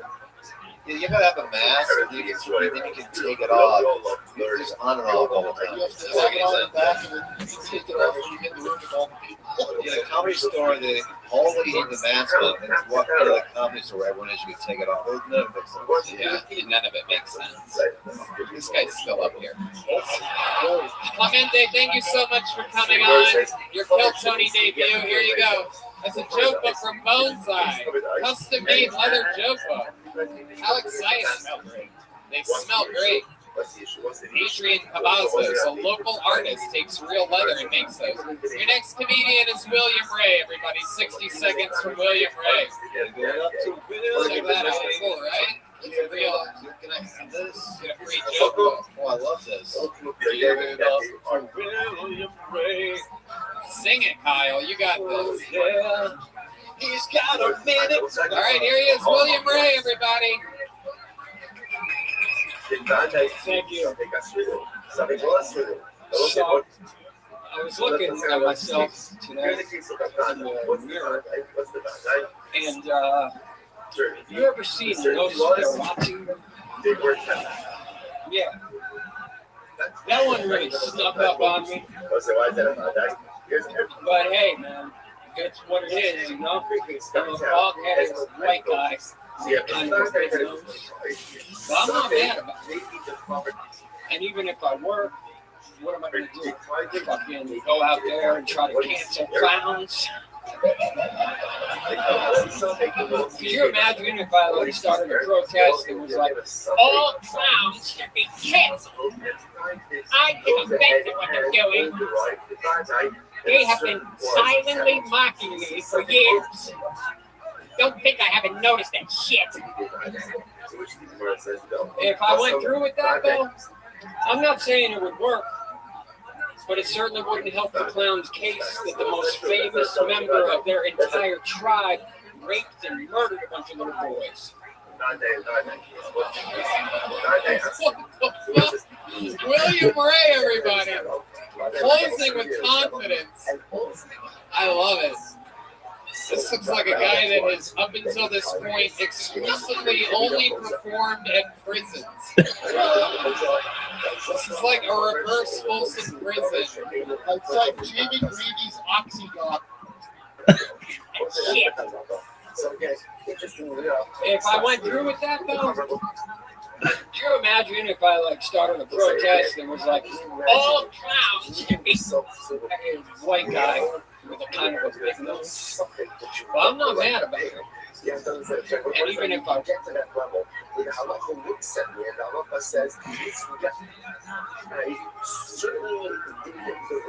were, I'm a bald-headed white guy. It's William Ray, everybody. Thank you. So, I was looking at myself today in the mirror, and you ever see Nosferatu? Yeah. That one really snuck up on me. But hey, man, it's what it is, you know? I'm a bald-headed white guy with kind of a big nose. Well, I'm not mad about it. And even if I were, what am I going to do? Fucking go out there and try to cancel clowns? Could you imagine if I like started a protest and was like, all clowns should be canceled? I take offense at what they're doing. They have been silently mocking me for years. Don't think I haven't noticed that shit. If I went through with that, though, I'm not saying it would work, but it certainly wouldn't help the clown's case that the most famous member of their entire tribe raped and murdered a bunch of little boys. What the fuck? William Ray, everybody. Closing with confidence. I love it. This looks like a guy that has, up until this point, exclusively only performed at prisons. This is like a reverse Folsom prison. It's like Jamie Greavy's Oxydoc. It is. You are a character, man. You're like Stone Cold Steve Austin. William, were you on one of the shows when we first got here? I feel like I sort of remember you. You're the guy that's been hiding under my bed since I was a kid. Yeah, I was at the other place. I played Matt's guitar upside down. Wow, you look like every police drawing ever. You can just use those as like headshots. It's like, hey. And honestly, you sound like Dexter of clowns. Like, Yeah, I was waiting famous clowns in this town. Yeah, dude, you do clown shit or something? Like the whole time I was waiting for you to be like, that's why I have this, and like put on a red nose or something. No, I just thought canceling clowns. Is that ominous? Canceling clowns? Yeah, it's wild. This guy's fucking, I don't know, built like me, but he's got the head of a fucking criminal. It's just incredible. Now it's the clown starting to be scared. It's the go-to. I grew it from that Nosferatu joke. I always wondered what it would be like if He didn't have a good team, Nosferatu. No, but it just accentuates the Are you a nurse? What do you do for work, William Ray? Hardwood floor specialist, absolutely. And he also plays the organ at haunted houses. You can catch him every day playing the organ at every haunted house. You have like one suit that you have just in case you ever need to have a suit? No, I don't have a suit. You don't even own a suit? If you had to dress up, if someone's like, William, I know this is crazy, I've never had to do anything of work with you before, but we have this big dinner event tomorrow. I need to take you. We got to dress up as good as we can. What would you wear? I would go buy it. Wow. Where would you go? Do you even know where you would go? Fuck no. I'd have to look it up.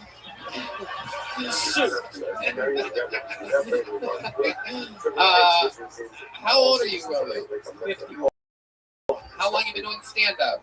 This is my 4th time. Wow, I love that. How would I hammer this guy? The balls on this guy. What made you want to start stand-up now at this part of your life? What happened? I gotta be honest, man. It's this show. Really? Yeah.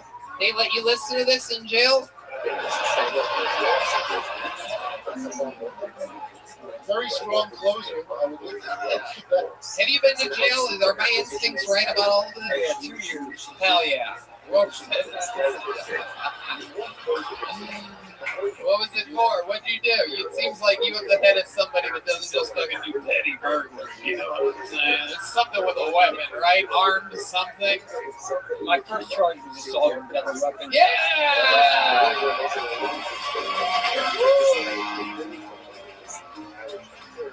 Do you think Brady's a pussy?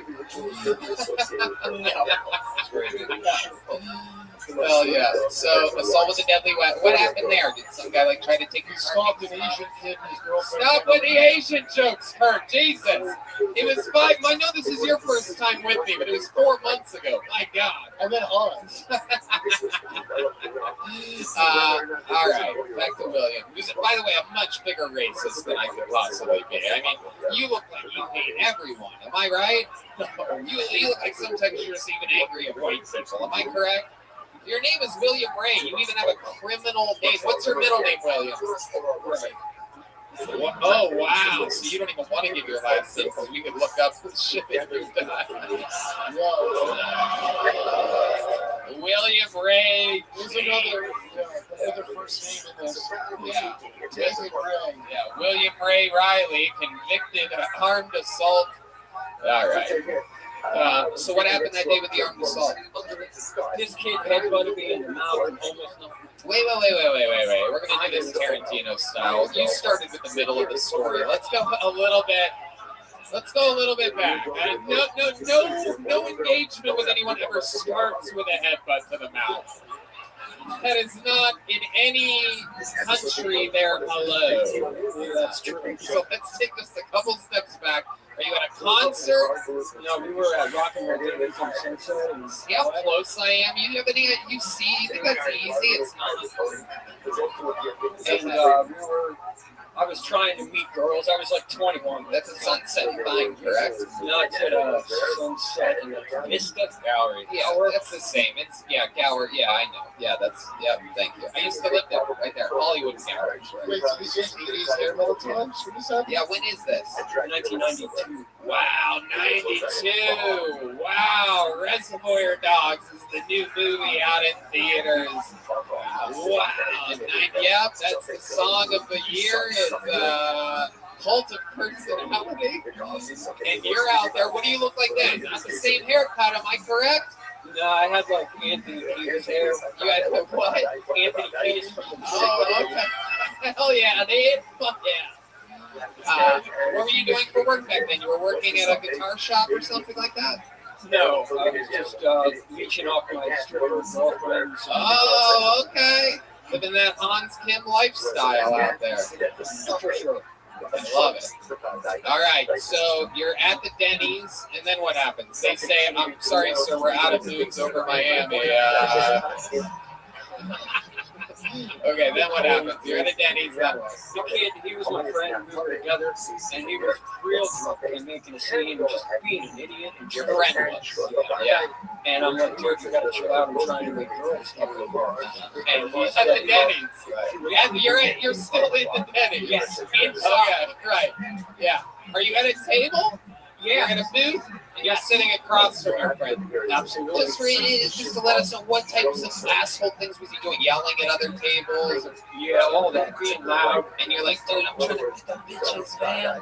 I got my rock and roll hair. It's 1992. Let's have some fun. Are you doing drugs at the time? I mean, Just drunk. at the time. Right, just drunk. Yeah, just drinking. Yeah. Okay, so he's acting a fool, and then what happens? I was like, What up, baby? Kicking ass, taking names. What's good in your neck of the woods?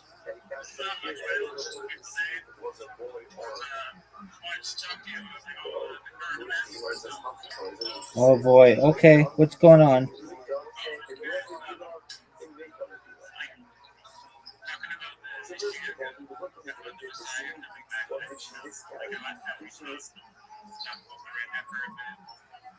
Yeah,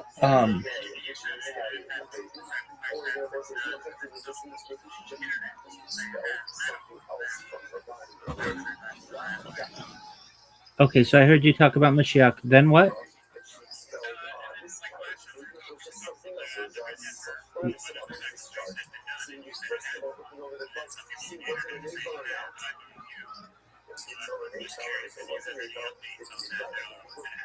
Yeah, it still hasn't been done publicly, and it can't even really be necessarily done until we know the exact location of the Beit HaMikdash, the third temple. It has to be done facing the front door of the third temple, and since that doesn't even exist, then it's really not something that is practical. I mean, if you had like the blueprint, okay, then you could do it, but the area in the of the Mount of Olives would have to be basically uh what's the word for which I'm looking, purified, and then also ensure that it's done in the right location, meaning orientation. There would, I mean, there would be like a big pyre full of like different types of wood, including like cedar wood. I mean, that all would be on video. You couldn't just do this like secretly. And then on top of that, then from there you'd have Cohens, who would be splashing water on people. Like that would be a public event. People would know about that.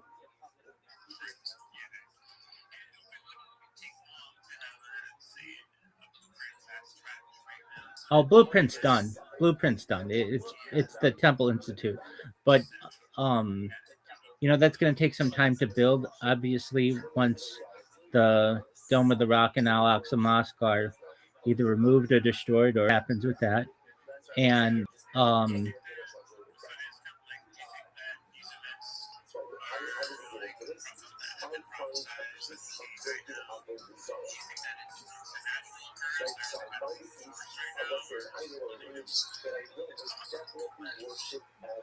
yeah, this is an excellent question. So the prophecy can be very vague, and I mean, we believe that prophecy essentially ceased at the end of the Second Temple period. I can tell you, I've asked about it. I asked rabbinical colleagues about it, and I remember them saying there's going to be a very big war. And exactly. And this was years ago. This was like maybe 6 or 7 years ago that I remember that. And then I also recall like some different cities that were mentioned that would be perhaps targeted. I mean, it's really not a secret anymore, the Greater Israel Plan. And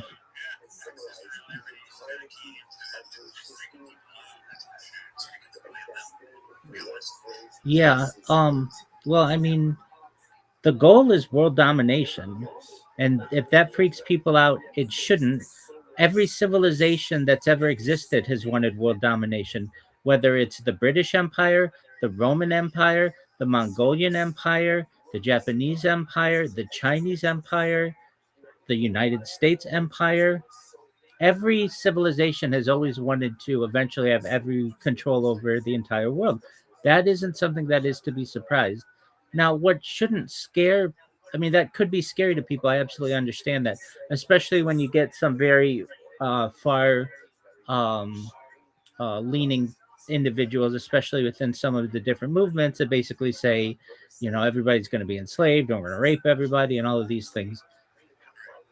That's the beauty of Mashiach. Is Mashiach is supposed to bring the world together as a leader and to usher in a period of peace, also to revivify the dead, to build the third temple, to rebuild the second temple, to essentially clarify who there's some really gray areas in terms of who is a Jew, especially in Israel. Right now, of Israel, about 20% of Israel is like Muslim or Christian, and so that means 80% on their ID it says Jew. However, of that 80%, only about 40% of them, 40 to 50%, are actually halakhically Jewish, meaning they can get married in an Orthodox shul or temple, Orthodox, not temple, synagogue. And so those who cannot have to go to a place like Cyprus and get married. And so that means of Israel, it's actually not a halakhically Jewish majority country. And that's hard for a lot of Israelis to swallow when they fall in love with someone and they're not able to get married in a Jewish ceremony. And so Mashiach's supposed to figure those things out and supposed to bring in the exiled nations. And we look to that period of time. There's some specifics that are given about who he will be. He will be of the line of David, so the Davidic line. He will be male. He will be human. He will not be like a demigod or any. He'll be a real person, but an incredibly intelligent, an excellent leader, well versed in Halakha, Jewish law. And when he emerges, the whole world is supposed to know about it. So, someone like, people throw out names like Benjamin Netanyahu, does not qualify. He's not an Orthodox leader. He's not a rabbi. Donald Trump, again, not even Jewish. There are arguments to be made that there is a Mashiach in every generation, and so there are some people who say that like Rabbi Menachem Mendel Schneerson, the Rebbe who died in 1994, that he, June 12th, 1994, something like that, that he was a Mashiach for his era. Some people have said the same about going back to antiquity, to Bar Kokhba, but really it's pretty simple, so to speak, who Mashiach will be. The whole world, because I've asked this question, the whole world will recognize him when he emerges. He will be of the Davidic line, be a great Torah leader. He will be the person to rebuild or rebuild the Beit HaMikdash. So the person who leads that will be that individual, will be someone who helps to build peace amongst the nations, will be a huge advocate for peace. And that person has not emerged yet.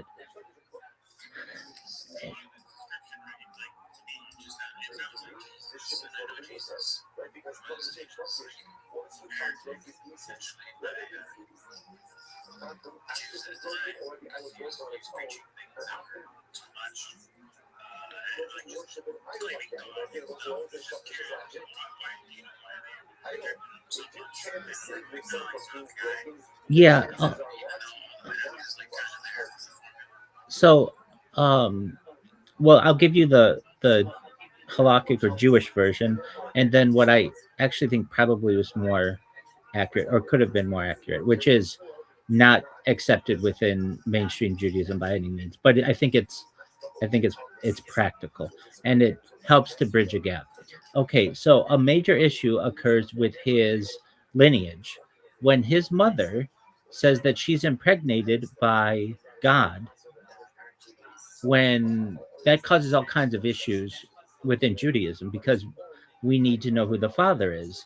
It tells us what tribe he's from, and also if uh, this is a prohibited relationship, then there are issues that occur and they can be brought before Beis Din, a judicial court, or then the Sanhedrin.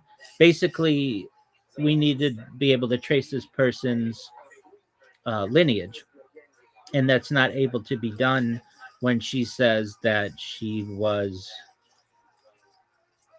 basically impregnated by God, so to speak. So that causes a lot of issues. A lot of other issues, and I can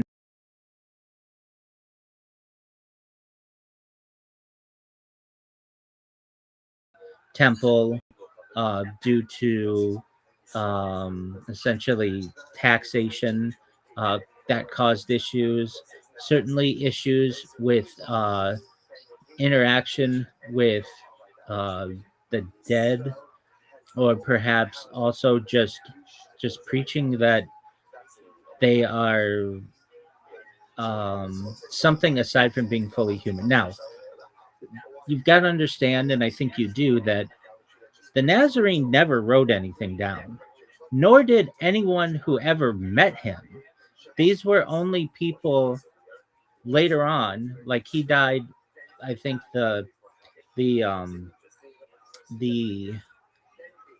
I think the uh, historically it's referenced that he died approximately 33 in the Common Era, but perhaps as early as 29 of the Common. Okay, and the first people to write on the um, on the on his life were,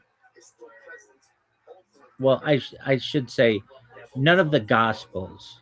He never met anybody from the Gospels. So Matthew, Mark, Luke, and John, he never met them, to my knowledge. Now, again, you go to a Christian theologian on this, but from what I understand, John is the earliest written gospel, even though it's not first, like theoretically or historically, that's what historians state. And that happened around 69 of the Common Era. So like 40 years later. And so,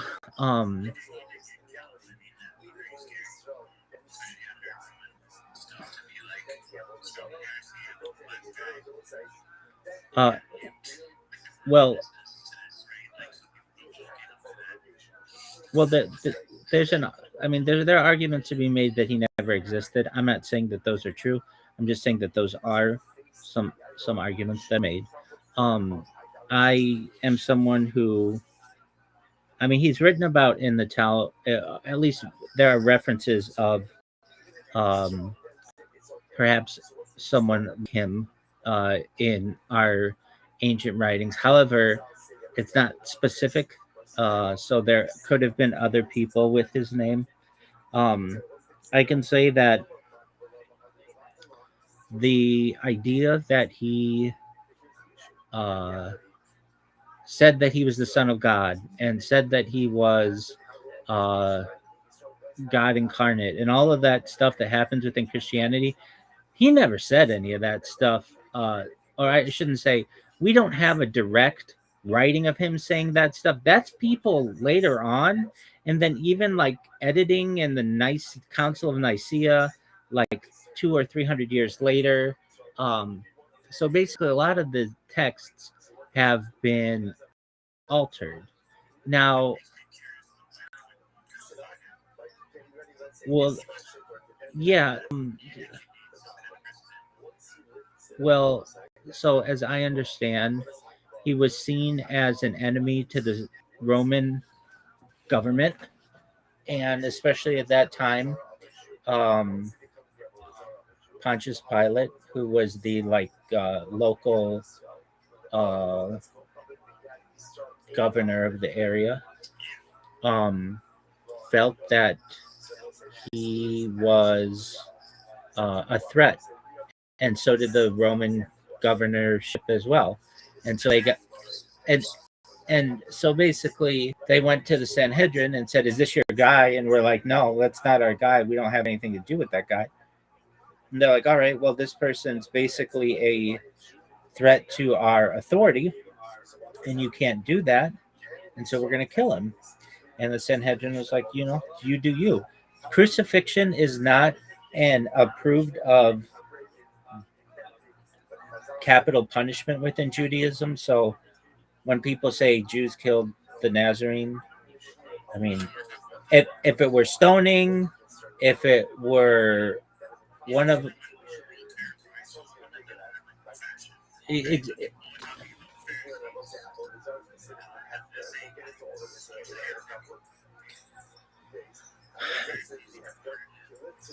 that's true. And because he was basically preaching, at least according to the Gospels, preaching in direct contradiction to what we believe. And he felt so I really empathize with him because he didn't write any of this stuff down, so we don't necessarily know. Now, what do I think happened as a scientist? This is a wild theory, and I don't really hear anybody talk about it, but it's a theory that I think makes sense. I really do. And whether this is true or not, I could be wrong. But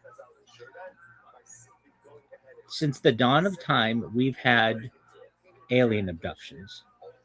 And this is something that has gone on, at least from if you go into like Bob Lazar and the writings that he had discussed and being a whistleblower that he read from the government, that basically humans were seated here on Earth and aliens have been doing abductions for tens of thousands, if not hundreds of thousands, if not millions of years. And at least 64 major DNA alterations have been made to the human race. And in addition to that, there has been some aspect of artificial insemination with some hybrid beings. Pardon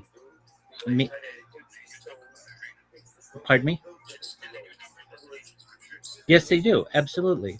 And so, again, I don't know what happened.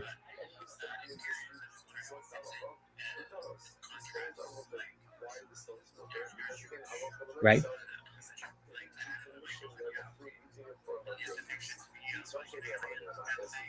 No.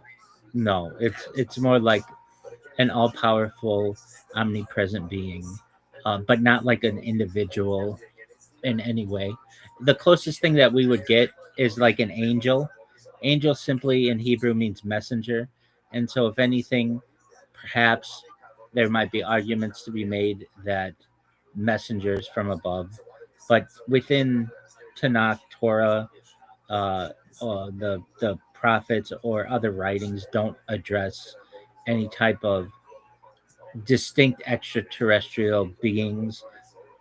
However, that doesn't mean that this scientifically wasn't happening. It hasn't happened since the dawn of time. And if you had a woman, I think Mary whose name means bitterness in Hebrew, basically, if she one day just said that she was impregnated, how are you as an ancient people going to interpret that? And we know that this happens. Like, there are alien abductees who say, I was impregnated. I don't know how, or that they took my baby, and then I later on was re-abducted, and I saw this child in some kind of like test tube or something or whatever. But we know that this happens. Uh, it's very difficult to prove, though. But if it happened to a 13-year-old girl in the ancient Levant, what would we do as a people? We would say that that person's bonkers. Like, we'd be like, look, that's just not something that happens. That's really difficult to prove, et cetera, et cetera. And the only thing that she might be able to say is that I was impregnated by something I can't explain. And that might eventually be twisted into being God. And really, how else would you describe it?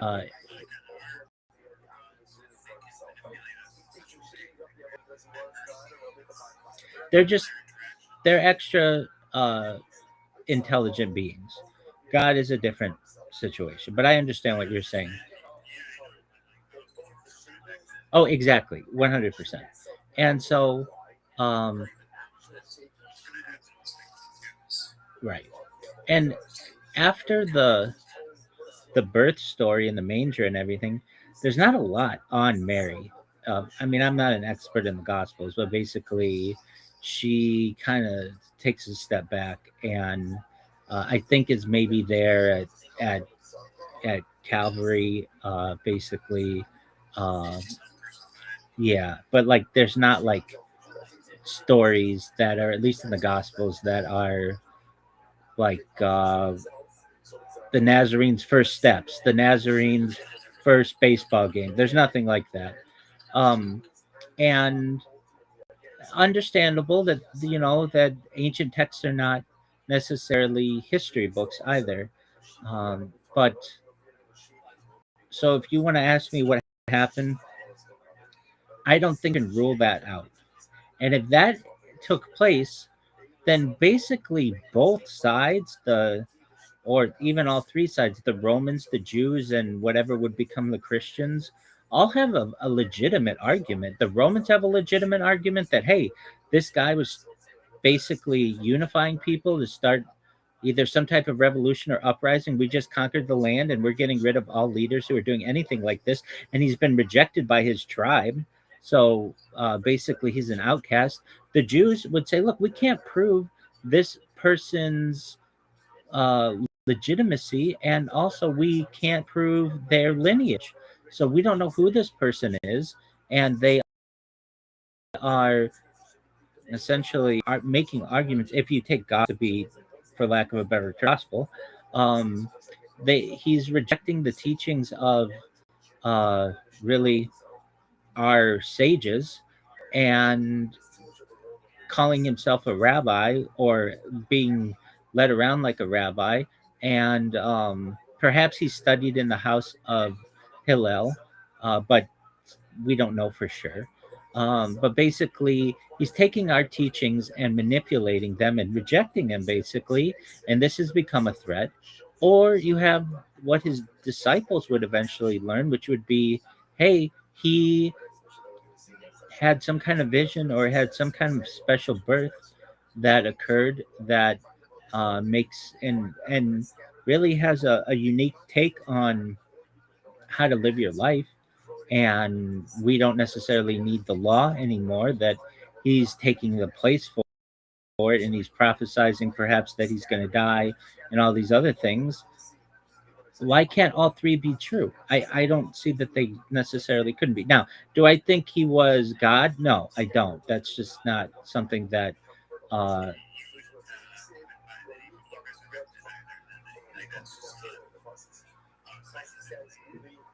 hold on.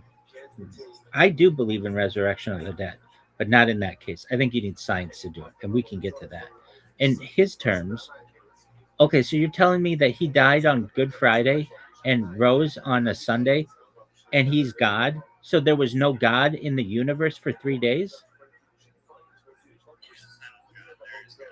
Wait. If you want to get down into that, then there's a Trinity and the whole thing that three in one, he's all.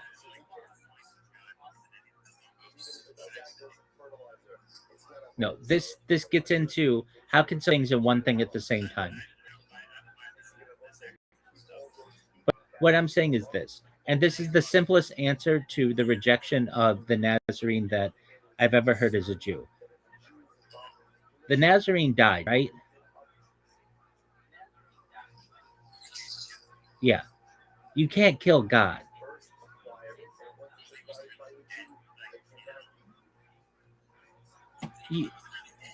It says he was crucified, died, and was buried. And on the third day, he rose again. No, it said died. It didn't say went dormant. It didn't say was playing hide and go seek. It said crucified, died, and was buried. Well, so the argument is this: you can't kill God. All right, that's just not something that.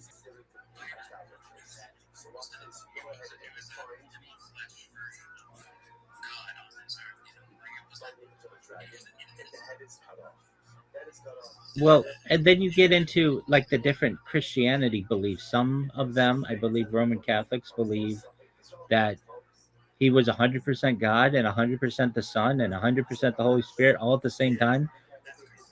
Okay, so wait, but that's not an argument that I get into because I'm not Christian, and that's between Christians and Protestants, and however they want to work that out. But what I'm saying is, there's not a unified front on this. Within Judaism, there is, and it's you can't kill God, and so this guy was just a guy. Now, who he was, we don't know. Okay, fine, but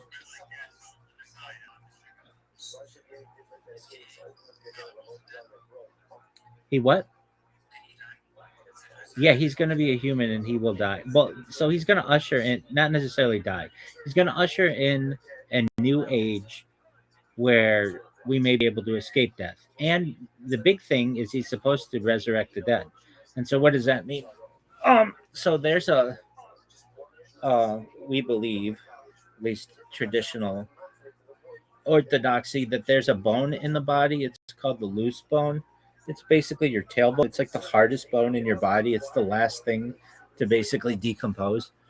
And it's one of the big reasons why we avoid at all costs cremation with Judaism, because we feel Mashiach's going to come back and use that bone to revivify all of the dead. And how do we think that's going to happen? I mean, that's for Mashiach to figure out. But scientifically, we could do this. Basically, if we get that person's DNA, we can clone them. And then there may be ways to perhaps either reinsert their previous memories or, I mean, with anything, perhaps time travel is a possibility. I'm not saying with Mashiach so much, but in future, you never know.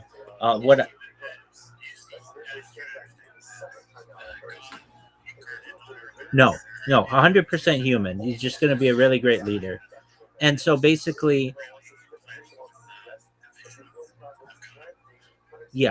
basically just extremely intelligent and would be able to utilize things like life extension technology and mind uploading tech. Well, no, we still die in that age. What we're talking about is being able to escape death, and nobody currently can do that. That we know of, correct. And so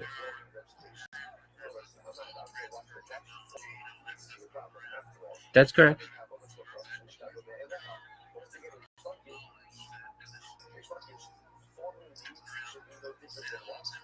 Yeah, no, I agree with you. And much of this clandestine technology may be brought to light someday. And if and when it is, then there's an argument to be made that perhaps Mashiach will utilize that to not only revivify the dead, bring back the dead, but also find a way to avoid death altogether. And that person, I mean, that's what we think is going to happen. That person, we're going to.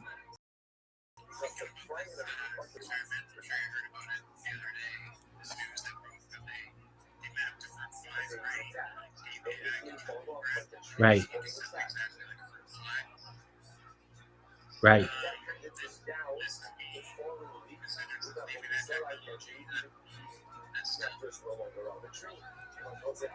I'm not disagreeing with that.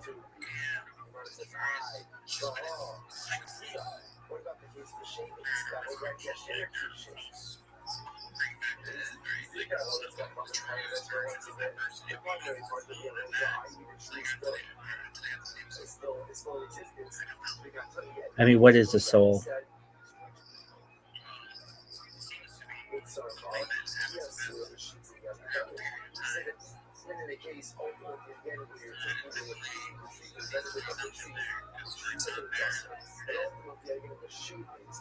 Okay, I mean, I don't think anybody knows. I can tell you how I define it from a scientific perspective, and it's essentially your central nervous system and your peripheral nervous system, which incorporates all of your memories. And what I'm talking about is basically everything that is non-physical of your body. I consider that to be the soul. That's the best scientific argument I can make for it. What are your thoughts?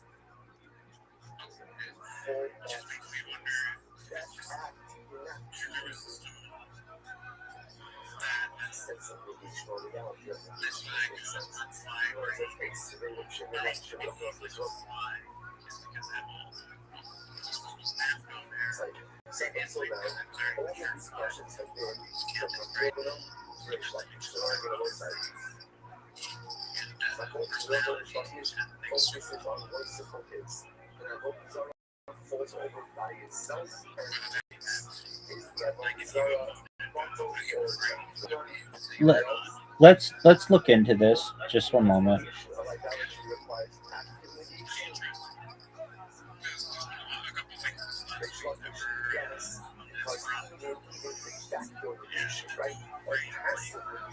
So, Eon Systems has achieved a breakthrough by creating the first fully embodied whole brain emulation of a fruit fly, where a digital model of the fly's brain comprising of 125,000 neurons and 50 million synaptic connections was connected to a physics simulated body and began exhibiting natural behaviors like walking, grooming, and feeding without training and reinforcement learning. This milestone, based on the flywire connectomy, marks the first multi-behavior brain upload and demonstrates that a biological brain's wiring can drive autonomous behavior in a digital body. The model achieved 91% behavioral accuracy and is built using a simple leaky integrate and fire neuron model running in the Lujoko physics engine. Okay, so I get this.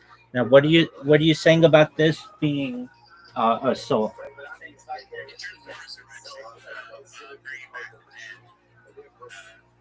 Just GB, just one moment. Apologies. Just one moment. I'll be there in just a second.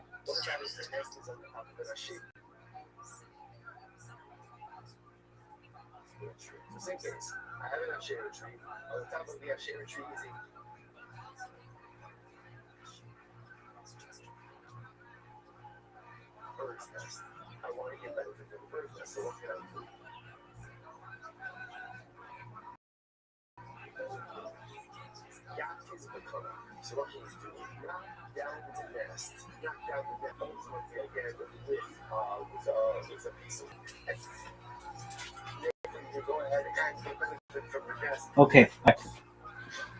So you're saying this is the soul?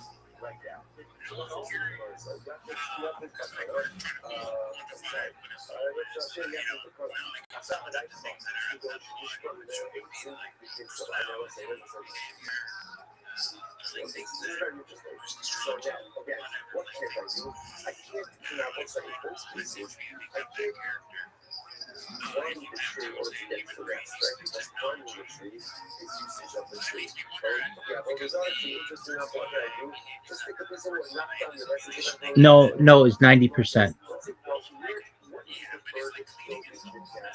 That's true.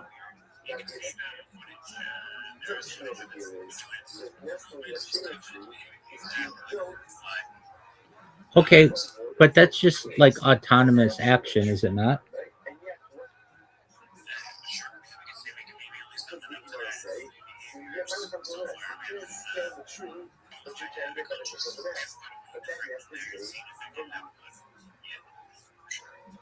I mean, it really comes down to, in my opinion, what do we consider to be a soul? And I personally quantify that to be the peripheral and central nervous system of an individual. All of the electric, um, all of the electric um, impulses, the memories, the things that give somebody a personality, I quantify that as the soul. If you want to say it's something else, it's like a ghost or something, okay, I just don't have any evidence of that. But what I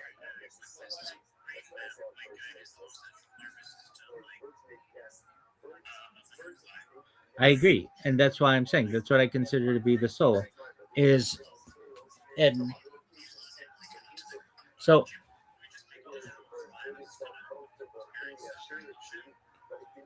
perhaps, okay, so if we had, let's say we had a little old lady and we were able to map her brain and upload her central nervous system and peripheral nervous system into a computer, and then we were able to clone her and artificially age her to be the exact same age, and then transferred her central nervous system and her peripheral nervous system into little old lady B, I think that we would say that was a transfer of her soul, would we not?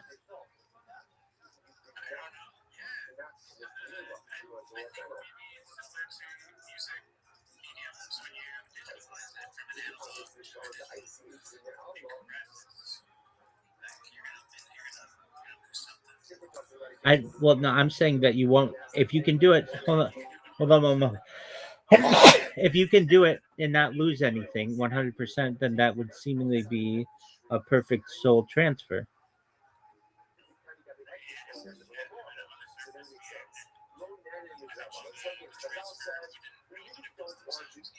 I agree. That's part of it.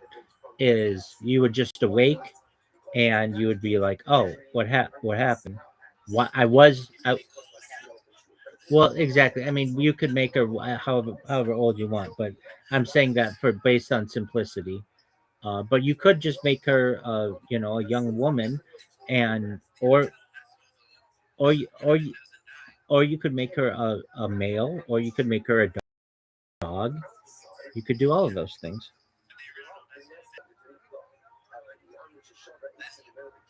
Well, that becomes a transhuman. Then we move out of Homo sapien into a new type of species.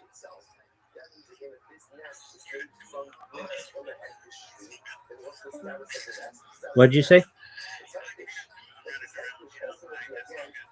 Yeah, and I think that there will perhaps be legislation that's passed.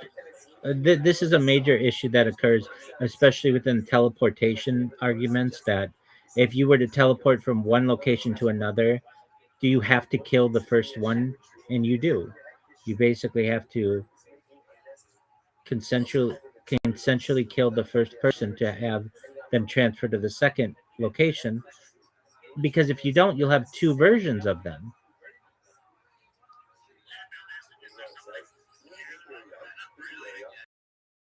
No, so long as it's done perfect accuracy, then it's fine.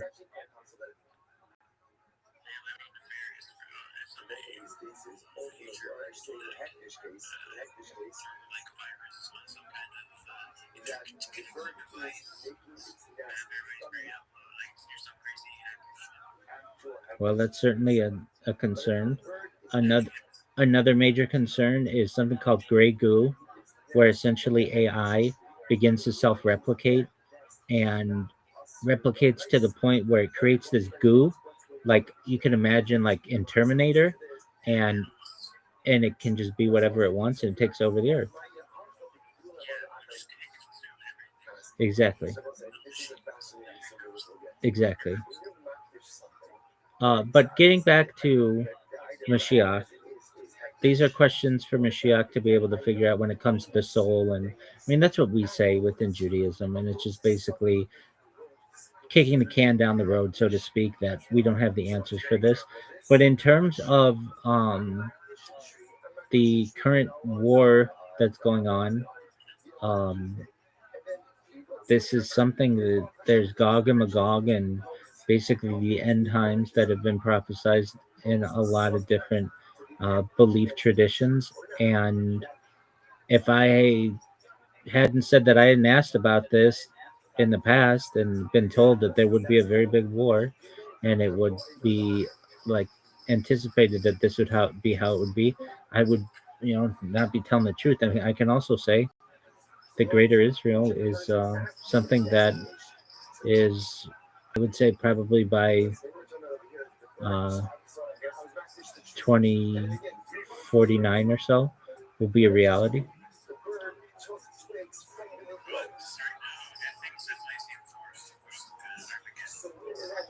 Yeah.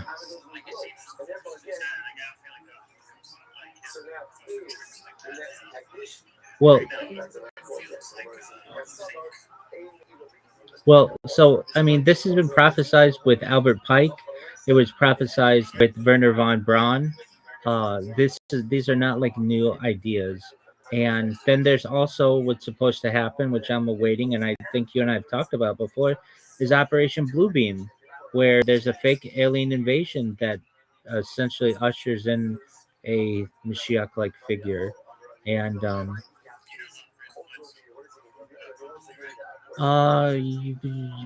enlighten me. I know the name.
Right. On March 3rd. 14th of Adar. The blood moon. Yeah. Look, I'm certainly not a prophet, and I've been wrong a lot in the past. But I would say that the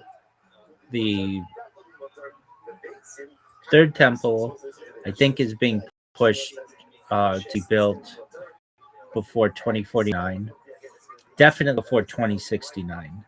And the reason why I named those two, actually 2048, the reason why I named those two dates, it'll be the 100th anniversary of the creation of the modern state of Israel on May 14th, 2048. And there's a push for that. Then also, if it's not done by then, which I do think it will be done by then, to be done before 2069, it'll be the 2000th anniversary of the fall of the previous temple. In, some people equate it to 70. We within Judaism say 69, but basically in and around. And so if for prophecies, those are probably two pretty good predictions. And go ahead. And as for Operation Bluebeam, or Project Bluebeam, I should say, I think that's going to happen. I think that perhaps voice of God weapons may be used that force people to, basically reacted one way or another. Although I don't know for sure. I mean, we just see what Israel has and even what the United States has, where they're tracking people with their dental um, implants and their, like, Israel had this one. There's like a documentary about this. They had this one poison that they just had to spray near somebody's ear, and it poisoned them. And then, oh, okay, there you go. And then they had the antidote on it. Um, and I mean, you look at these beepers, like there's, and that's just what Israel's using. That doesn't mean that the CIA doesn't have all kinds of interesting shit like that as well. They're just not using it because of whatever reason, and going along with MI5 or MI6. There's a lot of really interesting shit out there, and especially in terms of voice of God weapons, we haven't even. I mean, like we saw Havana syndrome to some extent, like maybe like 5 years or so or whatever. Um, and but if you wanted my prediction, again, I've been wrong, and I've talked to you about predictions. I've been wrong, and I've had to fess up to them or not fess up to them. I'm just telling the truth. This is what I would predict would happen, and it doesn't always come true. But at least for the rebuilding of the Beit HaMikdash, the second rebuilding the second temple, the third temple, you're looking at a timeline of 30 years or less, and 50 years at the most. 50 years or so at the most. And that means it's going to be in your lifetime. And then what happens? That's an excellent question that we all ask ourselves, especially within Orthodox Judaism. The world doesn't end. It's just ushers in a new epic. So basically, like, we think the world could like refresh itself basically every 6,000 years. And our calendar within Orthodox Judaism, like right now, it's 5,786. But basically, we're coming up on that 6,000th date, and then from there, there are arguments to be made that we will escape death, that we will be able to revivify the dead, that we will live in a world of peace and harmony, but not overnight. And also, there are some things that Mashiach's not supposed to do, which is like create a new Torah. That's not supposed to happen. He's supposed to be extremely stringent on the previous Torah, and some other things like revivification of the dead, reuniting of the nations, the 12 tribes, restarting the sacrifices, and what? Just one moment. I'll answer that question. Just one moment. I have to adjust my devices.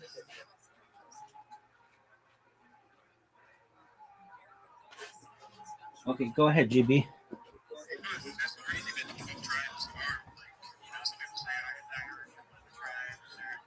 Yeah, there.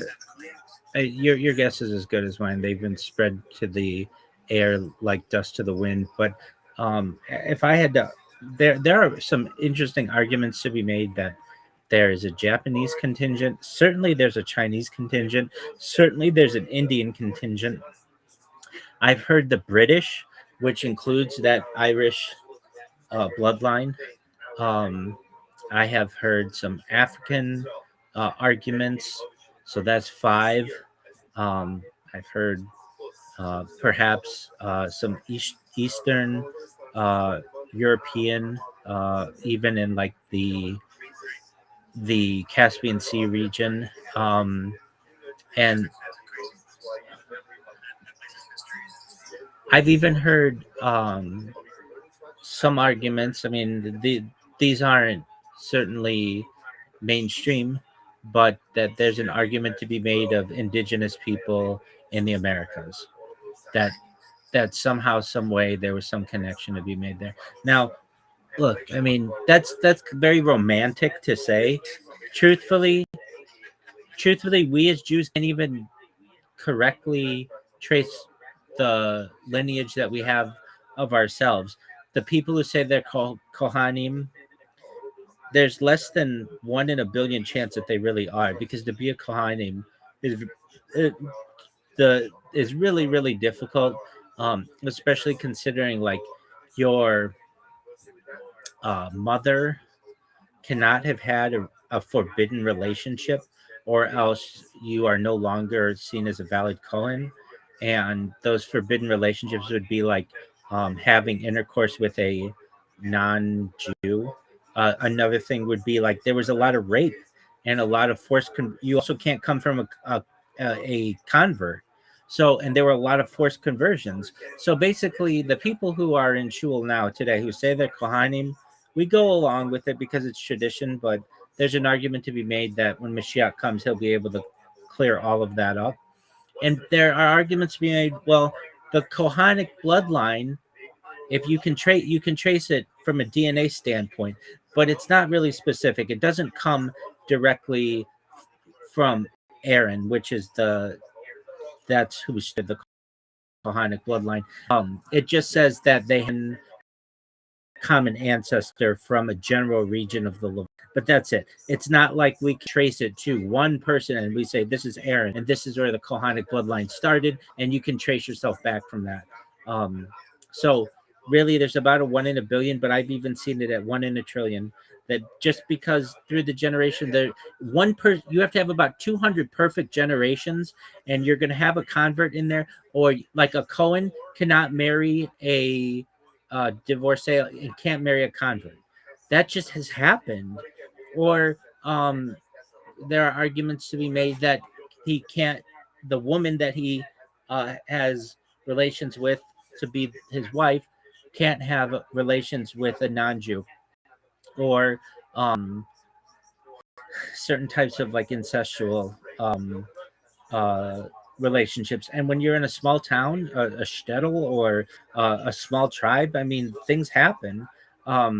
So that wouldn't be publicized. So the argument that any Kohanim really exist, I mean, I've seen it argued that they're extinct, and we just go along with it, and that's fine. There are other arguments to be made that you may have someone with the last name Cohen who thinks that they're a Cohen, but that's just because when they moved to the United States, their grandfather didn't like his last name and liked the name Cohen and changed it. I mean, it's like there are a lot of arguments for what can happen. So,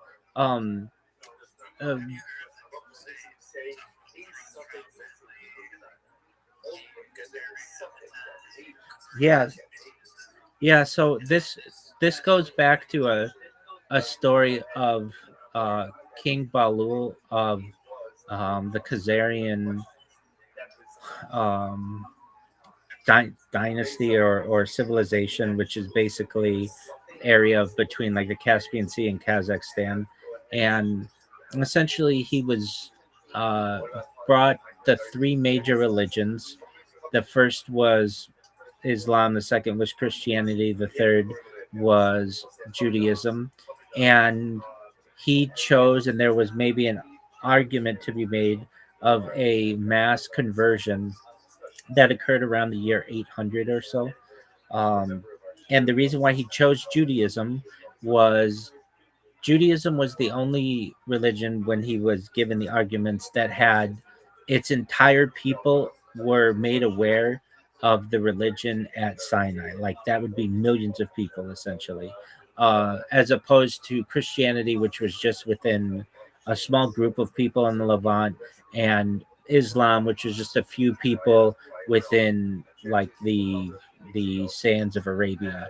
It wasn't like a huge amount of people understood this, and so that was the argument that won him over.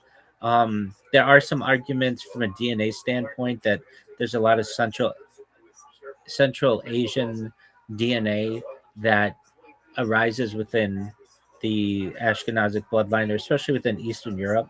I can tell you within shul or within Jewish communities, I've known rabbis to feel that this is legitimate. I've known rabbis to feel it's illegitimate. No one really knows. But that isn't to say that it's been dismissed or that it's hearsay or that it is debunked. I hate these words. Nothing is debunked in this world as far as I'm concerned. So we shouldn't even use that term.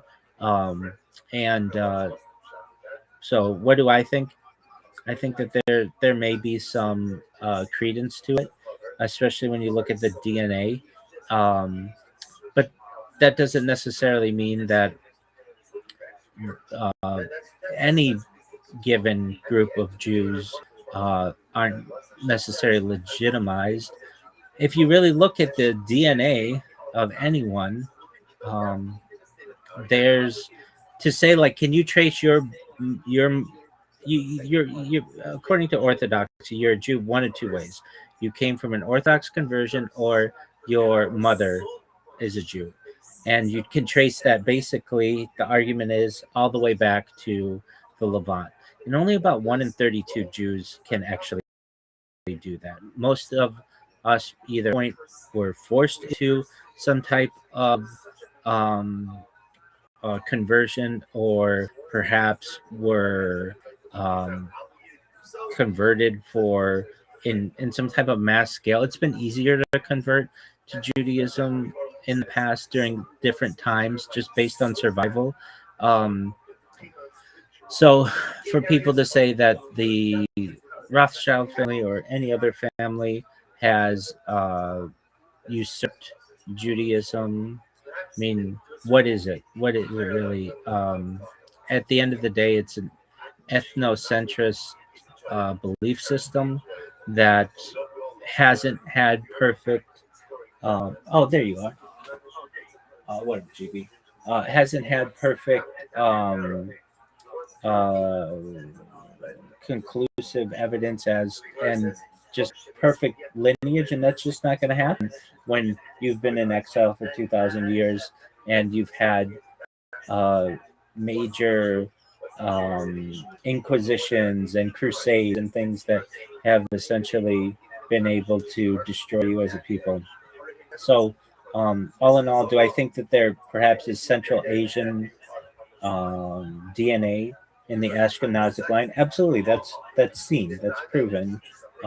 Do I think it could have happened from a mass conversion event? I think it could have, or at least a large group of people. But do I think that it's all Ashkenazi people? No, just the DNA doesn't show that. And do I think that perhaps uh, Sephardim are separate from this? Yeah, I do from a DNA standpoint. But that doesn't mean that every day you don't have Sephardic people and Ashkenazi people marrying. There aren't any prohibitions on that. And so then you have mixtures, and you don't have like one perfect Ashkenazi line. It's all been kind of intermixed. There's an argument to be made that we can trace ourselves to four women in like northern Italy about 2,000 years ago. But the argument can be made as well that uh, perhaps uh, Ashkenazim expanded from there into Eastern Europe uh, within the last 1,500 years or so. So it is complicated, but overall, I would say that um, we're divided within Orthodoxy on that theory. And anyone who tells you that it has been debunked, well, I would just tell them that nothing has been debunked. I hope that helps. GB, can you hear me? GB, I can hear me. GB. Okay, GB, while you do that. Oh, there you are. Can you hear me, big man? GB. GB.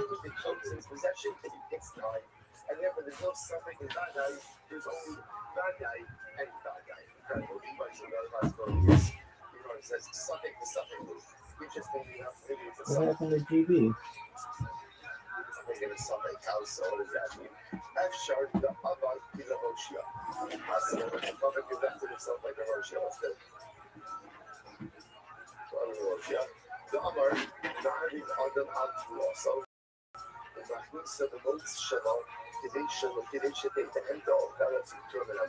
GB. There is, technically speaking, a nicer loophole, timing loophole. What's the timing loophole? That may involve data patterns now. In order for produce to be subject to timing obligations, there has to be what's called the Yasmiyata. It's like it has to come into the home. Through a normative entrance. Technically speaking, if you bring your produce in, let's say through the window and not through the door, technically. Yo, GV, I'm here. Yo, could you hear me in there?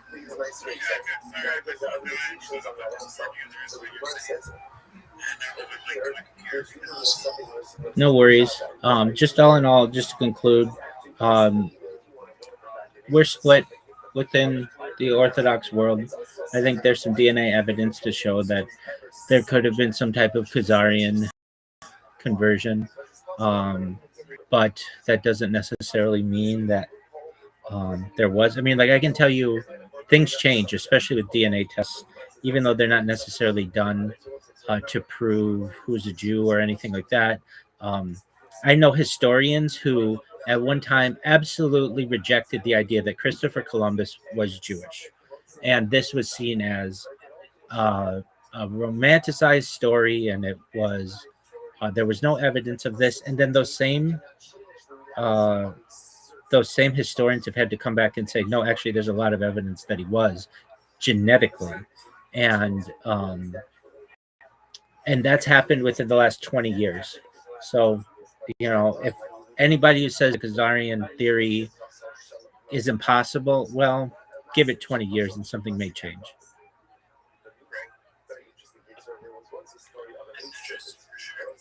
Most certainly. And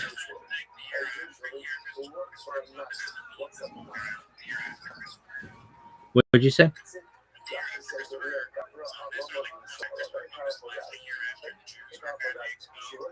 It was the same year, 1492. Yeah, absolutely. Yeah. Ferdinand and Isabella, after uniting the kingdom, that's the beginning of the Inquisition.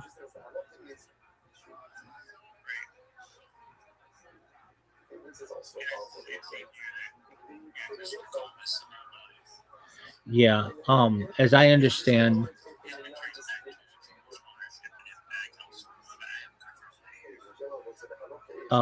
well, he wasn't, to my knowledge, financed by Jews. He was financed by the Fugger family. Do you know the Fugger family? So if you're into this, that you should know about the Fugger family. They're not talked about. I actually taught a class on this last week. The etymology of the word fuck. So if there's not a real clear etymology to the word fuck, and everybody wants to know so often in English, fuck. But there is it's a fringe theory, but I think there's a lot of evidence towards this, that it related to this man named Jacob the Rich. His name is Jacob Fugger, and he was a Roman Catholic mine owner who basically made a lot of money in silver mines and timber. And he was so wealthy, he was considered in the 1500s to be the wealthiest person in the world. Literally, he built something. It's the oldest public housing development that still stands. It's called the Fugger something. It's something in German. But basically, you can still live there today. You have to pay like $1.50 per year in rent, and you have to be Roman Catholic. Like, those are the two things you can get on. If you're those two things, you can pay €1.50, and you're of that religion. You can live in this it's like a apartment, like a really big apartment complex. Anyway, he was someone before or slightly after, I want to say, let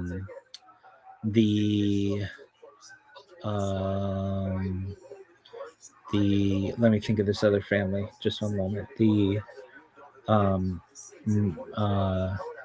ma- the hold on, fuck. Not Medea, the Because ultimately, I think this was a place where there were resources and animals there, and it's the reality, and they probably took the miscarriage. They probably took it and dragged it away somewhere.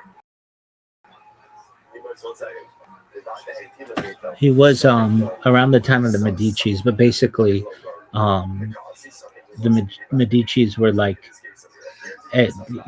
the papal bankers, and the Fuggers were like the Holy Roman Empire bankers, and so he is the person who allegedly, and you don't see this much in history books, but he funded Christopher Columbus's expedition, and but like there's some things like Christopher Columbus. I forget what day he left, but it was, oh yeah, no, I do know what day he left.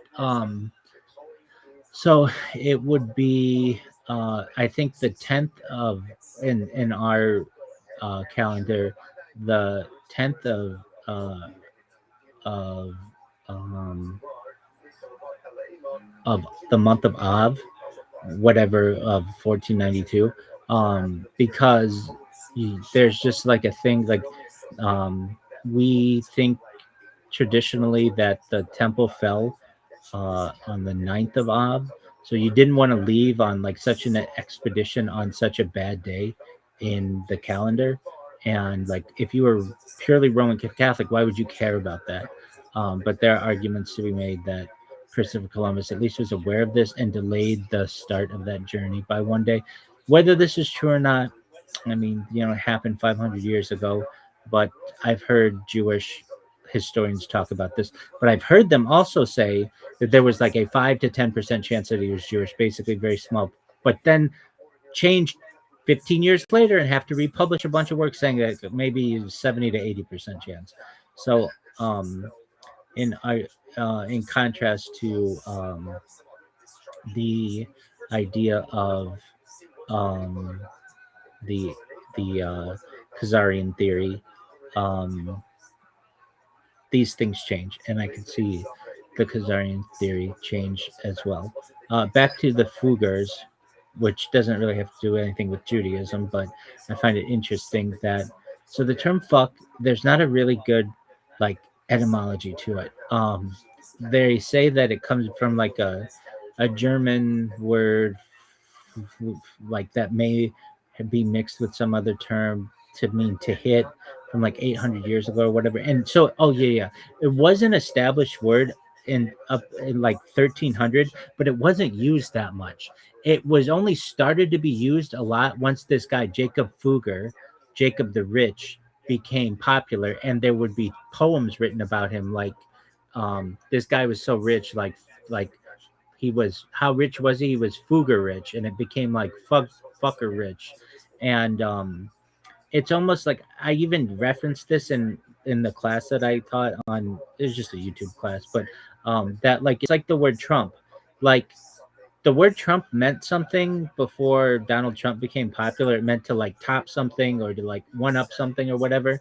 And but now if you say, oh, that's very Trump like, it doesn't really mean that as much. It means, I mean, it can, but it also means to be like boastful and audacious and all kinds of other things.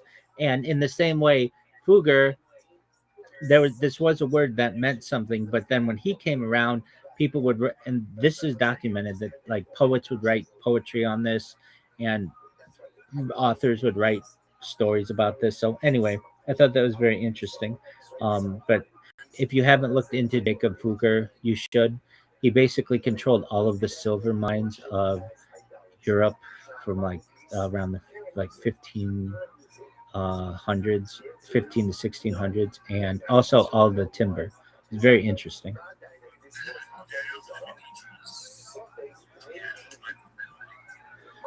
Now that's an interesting one. If you look at all the Renaissance artwork, that's all Medici. They paid for all that. So like if you look at the Vatican and you look at like Michelangelo's Sistine Chapel and Il Duomo in Florence, That's all Medici money.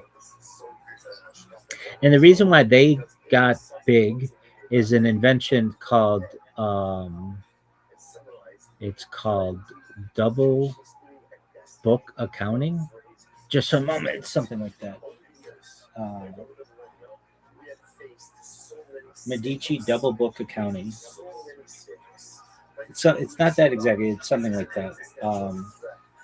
Double entry accounting. Double entry bookkeeping. So basically, I mean, it seems like really simple, but basically, it's the idea that you keep, for accounting purposes, to be specific, it is where every financial transaction is recorded as both a debit and a credit to maintain balance. This method ensures that total debits equal total credits, providing built-in error checking mechanism and clear, accurate picture of financial health. And Medici's the one who figured that one out, and that's why they became really successful. Yeah.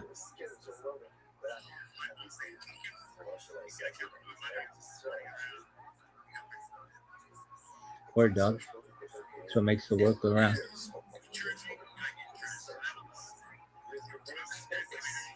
Yeah, to non-Jews it is. Yeah.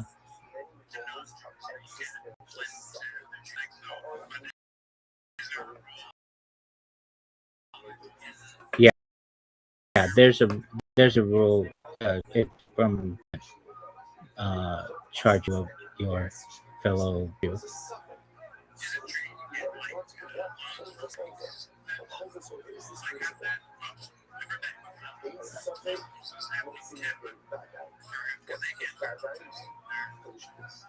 So we have what's called the Jewish Free Loan Society, where we have Jewish institutions that you can go to if you need a loan, and you can get the loan at no interest. But you can't do this at like your local JP Morgan Chase. No. But we do have Jewish free loan societies, and there are other free loan societies as well, even within Christianity and within Islam as well.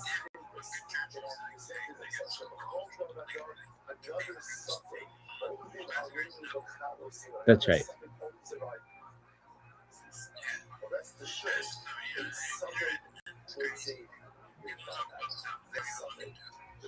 That's true. I was listening to a space last night, and people were jumping on this Israeli's ass about all kinds of things that she doesn't control, and why is the porn industry this way, and why it's like this woman is just living her life. She hasn't killed anybody. She's not doing anything. She's just basically born into this, and but you'll find a lot of accuracy in some of these things, but also a lot of inaccurate things, and it's difficult to sift through. If you do see, I mean, I always keep my ear to the ground, certainly, and to my email. I'm sure I'd get an email, hey, Mashiach's here, or hey, the red heifer was sacrificed, or something like that. And I'm sure I'd get a call, or somebody would make me aware. But if you do get any more information on that was supposedly taking place, give me a heads up, okay? Excellent.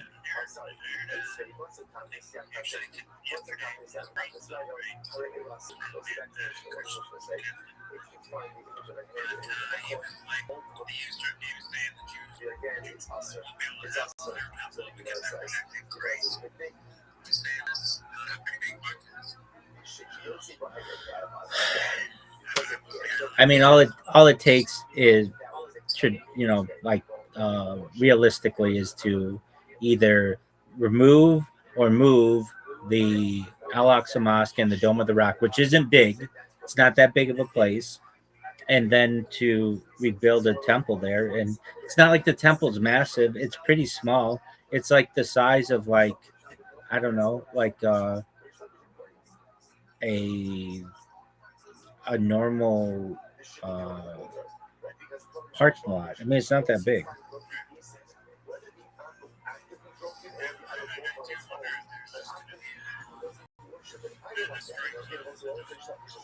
Yeah, so that's what I hear is like they'll say someone will say that Iran bombed the dome of the rock or like a missile or whatever. But if that happens, then that's just going to incite the entire Muslim world. And for as powerful as Israel is, they don't want that. They would rather be able to keep this to perhaps a conflict that's more controllable. I mean, if that happens, you're going to have 1 billion Muslims who are coming after you, and that's not something that is to be desired.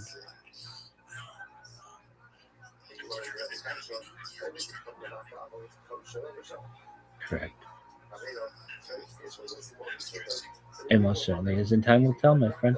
I can tell you this: this war is not going to be over with anytime soon, and I could even see a draft of the United States, meaning conscription, which we haven't had since 1973, and that's never popular. The all volunteer army has been something that is more tolerable for these conflicts because it's at least it's like, hey, you wanted to go. But when they start drafting people who don't want to go and you get parents involved, you're going to have a lot of backlash. And Caroline Leavitt, the speaker or the press secretary, the Trump administration had not ruled that out yet. Barron Trump is like too tall for the draft. So there are a lot of people that aren't happy about that. And I can tell you, it's one benefit of turning 40. I just turned 40 74 days ago or something like that. And I'm no longer eligible for it. But it's something that I would tell you that I don't want to see happen. If that happened, then you'll see people who will you'll see Americans attack Americans, like, and I understand if you're going to send somebody's kid to war, what else does someone have to live for? Meaning, like, if your local service office is demanding that your kid go and get drafted, what's going to stop some father who doesn't want his kid drafted from going there and just taking out everybody?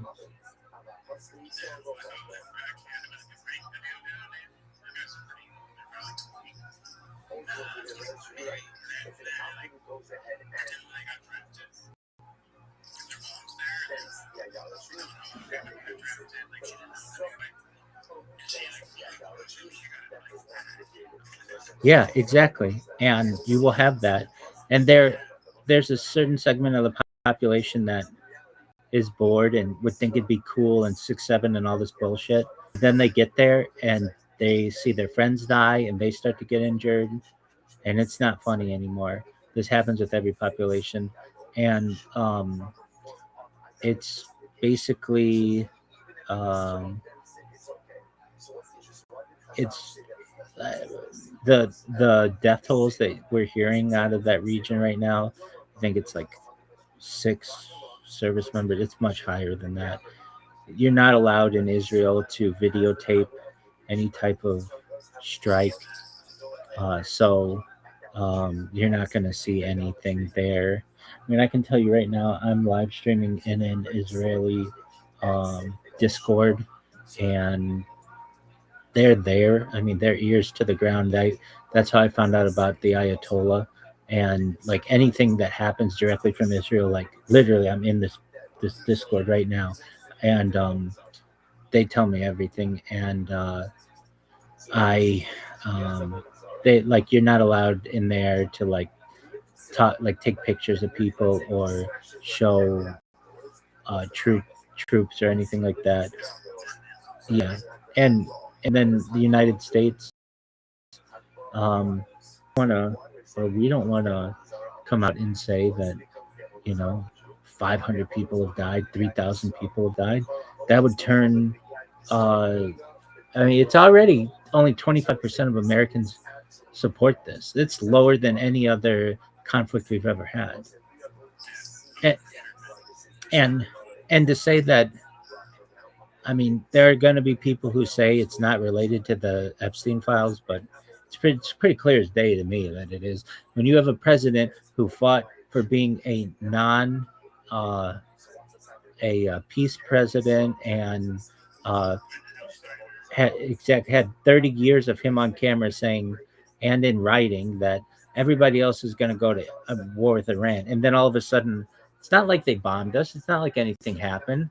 It's pretty clear that he was doing some terrible shit, and uh, there's some video out there or something that they got that Mossad has on him or someone has on him, and all of a sudden now, we we're invading, or we literally we've become bullies, and it's not something that I like to see the United States do. We are not the police force of the world, and this war, I think, will go on for a long period of time, and it will destroy all of Iran, and it'll be another thing, perhaps 10 years, 20 years, and no real solution. But it will be much more difficult than Iraq and much more difficult than Afghanistan.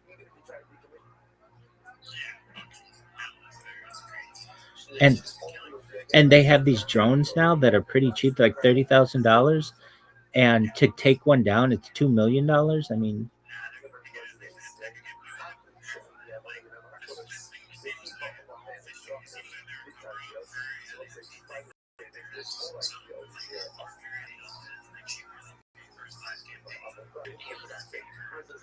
yeah, yeah, yeah. But that's an interesting one. So you're talking about Adelson. Um, Netanyahu's son in 2020 spoke out about Les Wexner and said that he was running a child uh, blackmail ring, and then he got sued over it. But like, that doesn't I for as much as people want to hate on Benjamin Netanyahu, which I understand, there's an argument to be made. He's been blackmailed in this bad boy as well, and so he's just doing what he has to do too. And basically, all these, it's a blackmail campaign.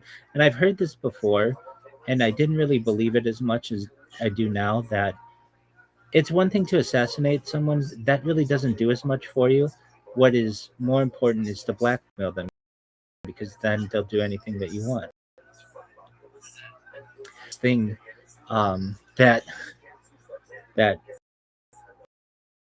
people would say, that's bizarre to even think about something like that, or hear about something like that. But for California politicians, and just politicians in the United States in general, in like these areas of like Hollywood and the west side of Los Angeles, where it would be like people would be like excited to go. They'd be like the senators and Congress people, or people running for Congress, or the mayor or whatever, and they would start out as like sex parties, like big orgies, and then all of a sudden they would bring in children and basically say to these people, if you want to be senator or whatever, you've got to do this. And they would do it not knowing that they're on camera, and then they were bought and paid for the rest of their life. And I can easily see how that's true.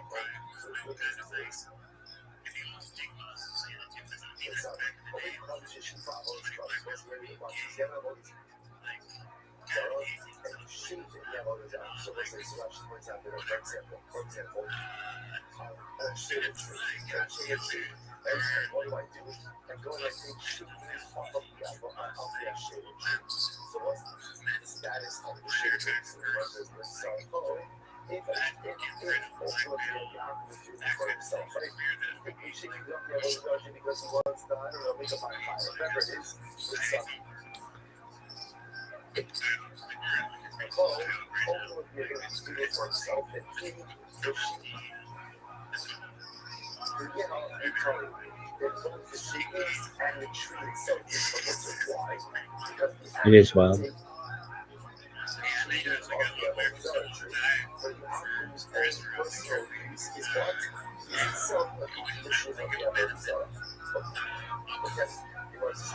No, no. I mean, I get it every single day. People just blaming me, like I'm the one sending your kid there. I mean, I for as long as you've known me, I advocate for world peace because I knew these kinds of things were coming down the pike.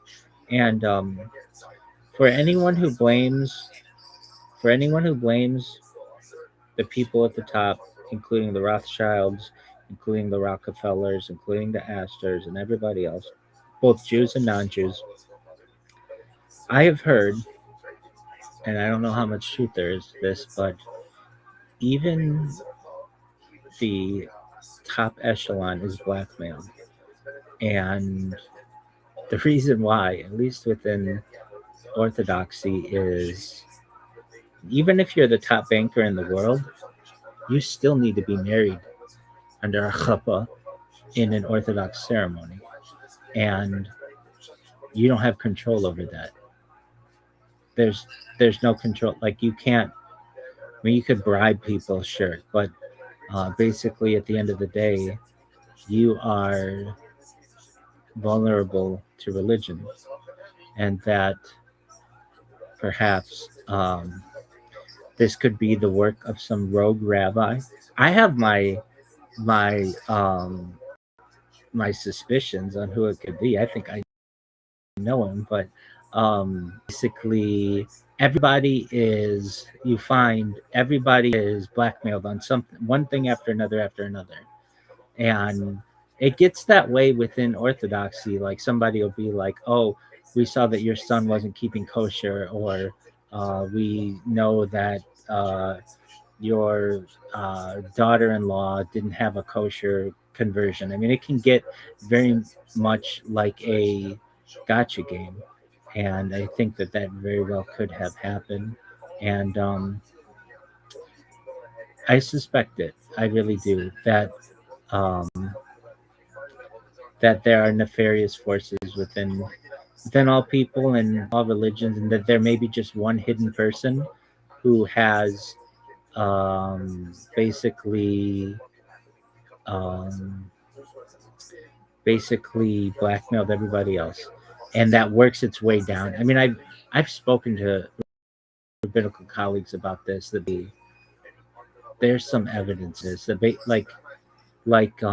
everybody. It's like when you put a hand down and then another hand down and another hand down, another hand down, another hand, and everybody's got something on somebody, and whether it's true or not, I don't know. My man, GB, I've got to go. I've got to go to the bathroom. Absolutely excellent questions, and come back soon. One last thing I want to say. For as much as I love Yo-Yo, I owe Yo-Yo a lot. I really do. I kind of think I don't know why he has been weird to me the last two times. You know what I mean. Thank you. Take care, bye, man. Peace. You as well.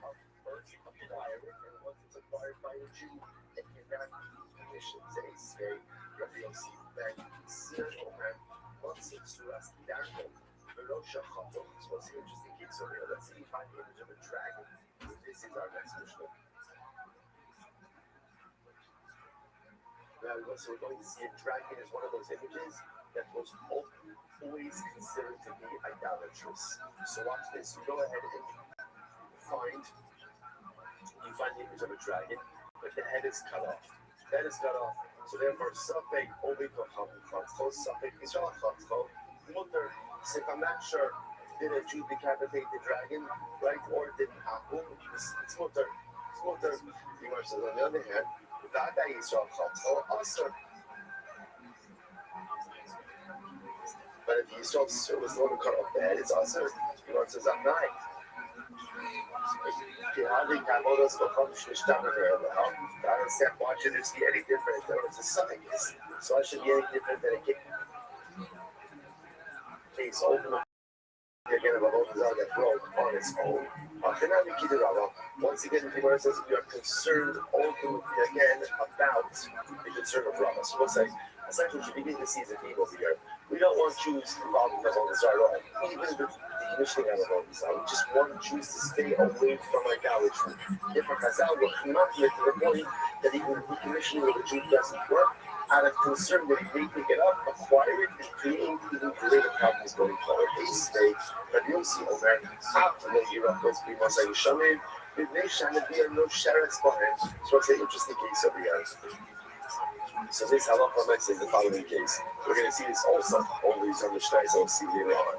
Halacha is in general both sides that about what is the halacha concerning planting vegetables underneath an ashera tree.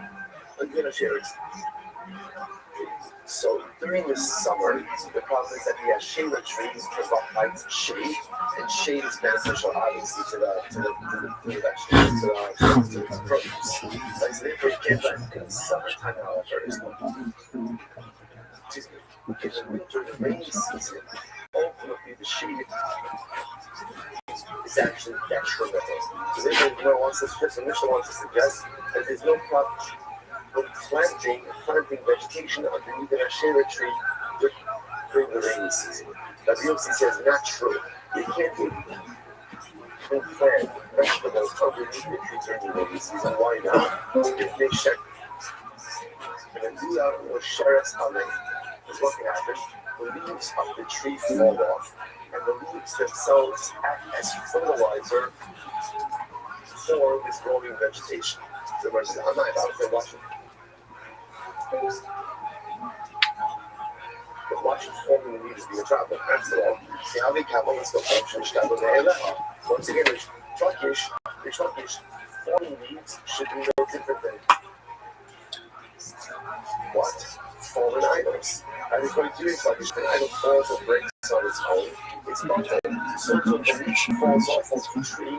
It should also be a fertilizer, which was a shiny hot sun. The acre of all that stuff on the Tayans. Now, in the case of a forming, it's different. Why is it different? Because the very part of the idolatry remains intact. The leaf may fall off, but the tree is fully intact. That kind of endows the falling leaf with that Balthazar identity, even after it's no longer on the tree. You might as well say other days, when days are base 42b. The Gemara says, Shikriya. What about the case of the shavings? That one like the Asherah tree shavings. That's where once again, the primary part of the Balthazar, i.e. the tree is still in existence. We got to get in that case of the Balthazar. He said, we said that in the case, ultimately, again, you're taking the benefit of the tree. But ultimately, again, the shavings are water.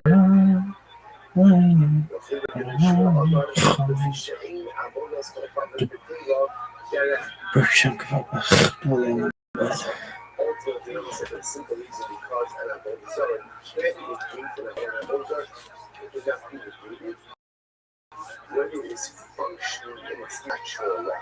So it is normal for leaves to fall off trees that act cannot create a sense of negation or reality of negation, which makes sense.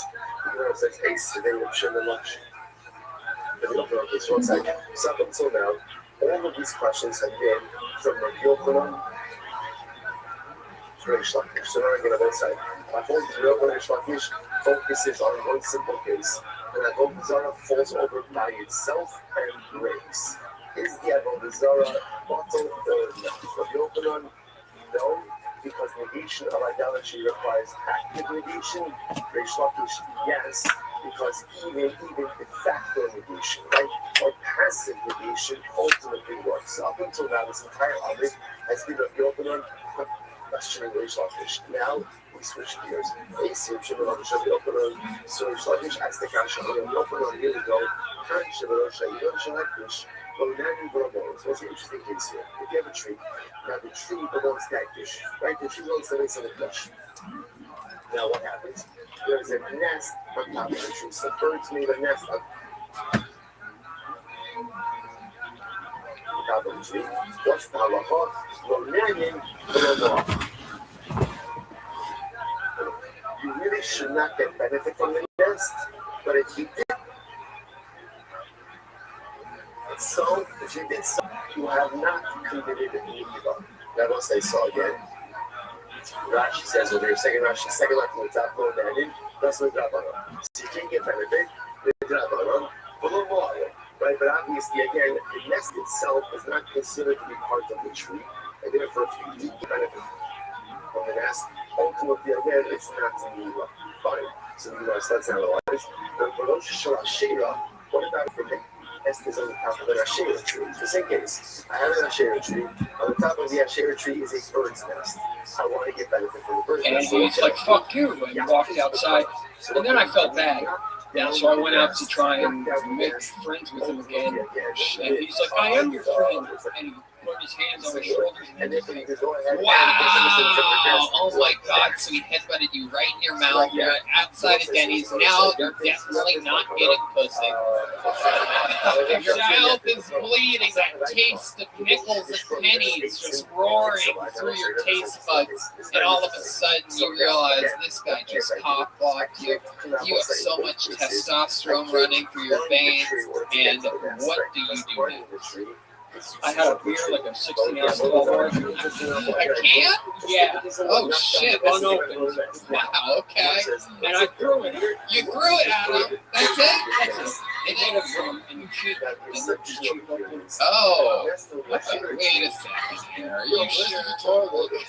Yes, he had a scar. Okay. And then what? He pressed charges? No, we were fine. We were friends again. We fucking worked it out. But the Denny's security guards called the cops. And we just stayed around like it was Fucking Oh man, they wanted to put you in the Grand Slammer.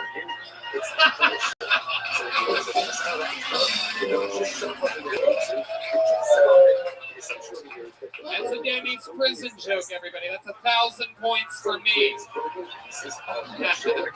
Okay, so the security guy calls the cops, and then they called, so the police basically, even though the buddy didn't want to press charges, they called you throwing a can of beer at your friend's face, assault with a deadly weapon. They put you in jail. It started in the drunk tank, but you're in there for the weekend, and then all of a sudden they're like, we're also bringing charges for this. And you're like, get the fuck out of here, right? Yeah, exactly. It wasn't And then what? Did you hire an attorney? No, I immediately dropped it down to disorderly conduct because I had no record at the time. But disorderly conduct is like a ticket. Yeah. So why'd you go to prison for 2 years? Oh, I got busted for drugs multiple times after that. Oh. Okay. And you, while I know it started with marijuana, I can tell just by your bone structure, we went down a pathway, cocaine, crystal meth. Am I correct? Yeah. Yeah. Yeah. It's like Tarantino. Yeah, he made it a Tarantino after all. Yeah. Came back to Yeah. Came full circle. Absolutely. This guy looks like he exclusively only rides tiny motorcycles. Now do you have like a lot of cats? Yeah, what's your story now? We always see with these people that used to live wild lives that they fill it with something. Like you could possibly be a fucking yoga instructor or something for all we know right now. So what have you done to like fill your life? I've always played music. That's always been my thing. Really? What instrument? What do you do? I play.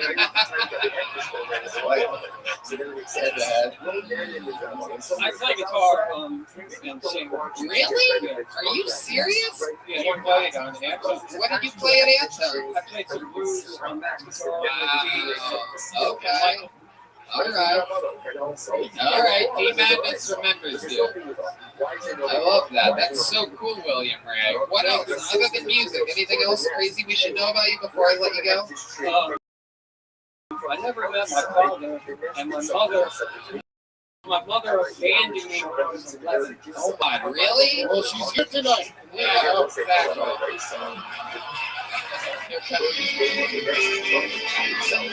That's right. Your mother is Courtney Cox, everybody. Crazy, right? Wow, William, do you ever talk to your mom? She passed away a while back. Oh, okay. Yeah, after you murdered that bitch. How could you abandon me? I went down the road of drugs and daddies. Can't hear that. William Ray, you're another one. You got the case of the Hanses because I feel like I could talk to you forever. You have such a cool fucking energy. You're so present. I'm happy that you're alive and here at 51, out here chasing your dreams, your fourth ever time on stage. Keep doing it. Have fun out there. Go to open mics. William Ray. William. Catch this. Tiny joke book. Hell yeah. Here goes William Ray. We're having fun tonight. David Lucas is out of town, so Doing theaters and shit now. yeah, he's doing it. We got him working with Brendan Schaub. How excited is that? Your next comedian goes by the name of Jeremy Zott, everyone. Catch this. Tiny joke book. Hell yeah. There goes William Ray. We're having fun tonight. David Lucas is out of town, so Doing theaters and shit now. yeah, he's doing it. We got him working with Brendan Schaub. How exciting is that? Your next comedian goes by the name of Jeremy Zott, everyone. Oh, I heard a little pop from the comedians there.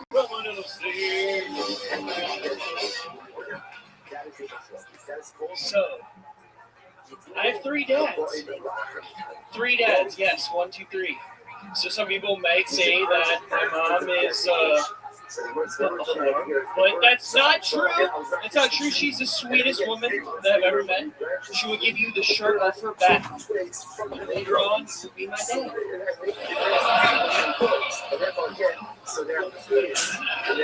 So, one of my dads that raised me, he gave me the sex talk, and by doing that, he sat me down in front of some good old-fashioned porno and said, "Figure it out." So for a long time, I thought I had a small penis, and that I couldn't last for shit compared to these gorillas that were just going for hours. And then I had sex with a couple girls, and I confirmed I have a small penis and premature ejaculate. Thank you. Yeah, that's it. Our first time having Jeremy's show, right? Not really, but I knew it would get much worse. Sure. It seemed like a smoky one. The last one was like I have no parents. Like I have 3 dads. Yeah, exactly. Right? Yeah, you have vitamins when you were a kid, like fucking the opposite of the last guy. You seem like you could be the last guy's grandson. How's it going? How are you, Jeremy? How are you, Jeremy? What's going on? Not too How long have bad. you been doing stand-up? This is my first time ever being on stage. Wow! The sheep of the first time. What made you decide now? How old are you? 31? 32. I'm from St. Louis, Missouri. I saw you in the basement of a mall while I was Basement of a mall. Okay, what was I doing in this basement? This is always so interesting. Yes, it was raining men in the basement of a mall. What was going on? Was it a comedy club? Louis, one called Helium in the basement of Helium's a very famous comedy club. I would start with that next. Yeah. It's like saying I saw you in a giant barn in New York. It was Madison Square Garden. The basement of a mall. Jesus, what a creep you are. That's how you labeled it in your head? That's a famous that's the best comedy club in St. Louis. Helium. That says a lot about it. It's the basement of a mall. And geez, when was that? I don't know. Pre-COVID. Okay, not that long Hey, I ago. want to understand. 2 or 3 years. Did you get done St. Louis Helium? Does that ring a bell at all? I'll go to the Helium in Philadelphia. That's right. IsleDunnigan.com. The tour has begun. Kurt, are you guys going together on some of those? Yeah, we have Largo October 1st. Awesome. I love it. I want to understand the street dad thing. So each guy was definitely your dad, like you had to call them dad. You know, or you just, you're like, I'm not really your dad. You know, Yeah, it all just sounded like a made-up joke to me. What was the actual situation? So, actual situation, had a dad, rolled out at a very young age, adopted at like 1, got the name Zottarelli, so it's not my biological name. Zottarelli. Then I went to my second dad. I'll tell you what, first dad alone. First dad didn't love me too much. Second dad, Shut the fuck So that's a legit dad. second dad, then divorce, stepdad comes in, and 18 years old, biological dad says, hey, I'm back. I'm back, it's me, Zottarelli. Hey, what the fuck? Zottarelli was the guy that adopted me. Oh, really That's bad one, baby right? sickness. This guy comes back, he's got real nice car. I'm like, dad. Whoa, stepdad's balling. Zottarelli. It's a weird kind of attractive. A lot of guys want to be like that. Yeah. Hey. I don't know, as a kid, I just like it.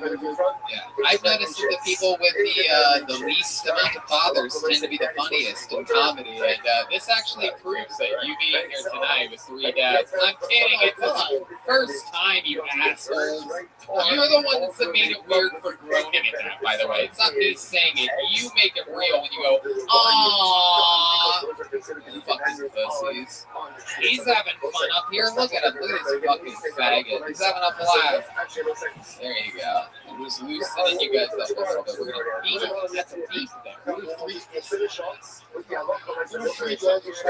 Right now, like before. Just started making out with him like a crazy Hans Kim moment. All right, we got 3 fathers here to make out with you, Jeremy. What do you do for work, Jeremy? What fucking Wi-Fi cable company do you work for? Spectrum? Even more exciting, I'm a safety guy.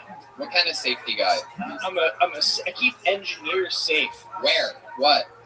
What are you talking Big corporation, basically. I give people hard hats, and then they go and do computer work. It's super exciting. How'd you get that job? One of your dads hook it up?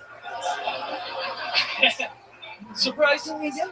Really? Yeah. Fuck. I don't even need to ask questions tonight. I already know the answers. This is like a psychic show. This is like a Miss Cleo hosted Kill Tony. All right. Jeremy, what's your love life like? Do you have a girlfriend right now? Married, and I actually am going to have my first kid in January.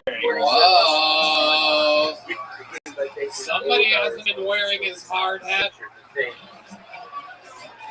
I love it. Is it a boy or a girl? You know yet? Okay. Maybe it's a boy, but he just got your dick and they can't see it yet. Are you his only dad? As far as I know, what does your wife do for work?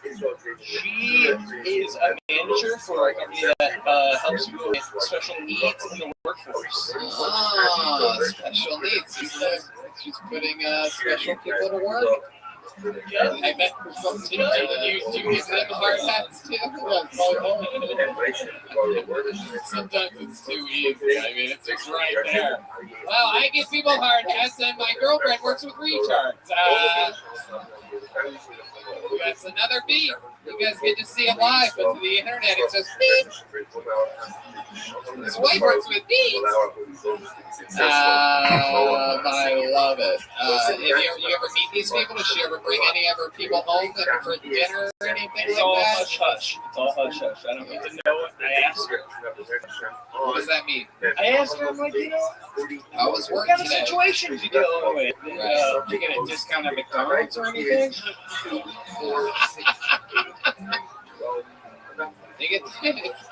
Hey!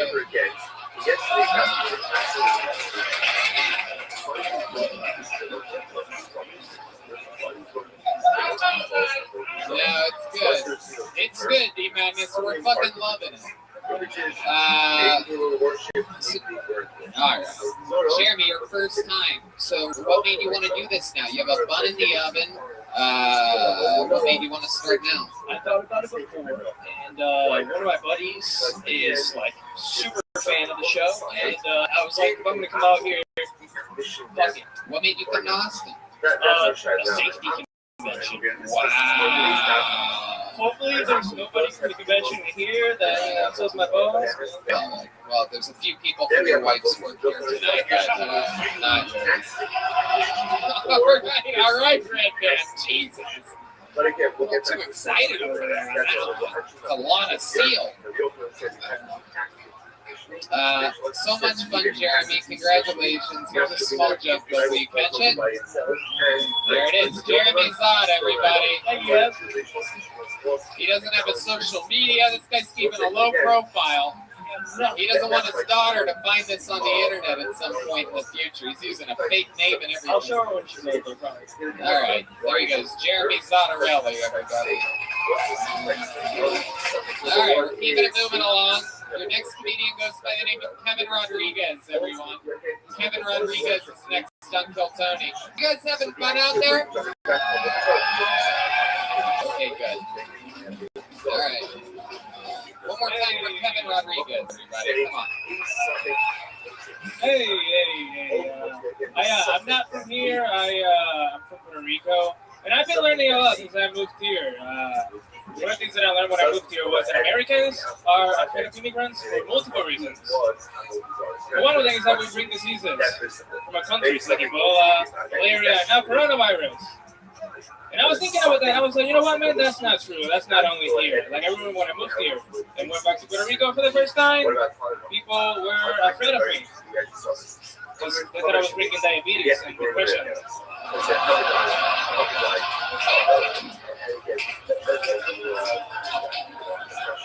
Alright, we're having a good time. Cool. I recently came out to my Puerto Rican parents. That's exactly how they reacted.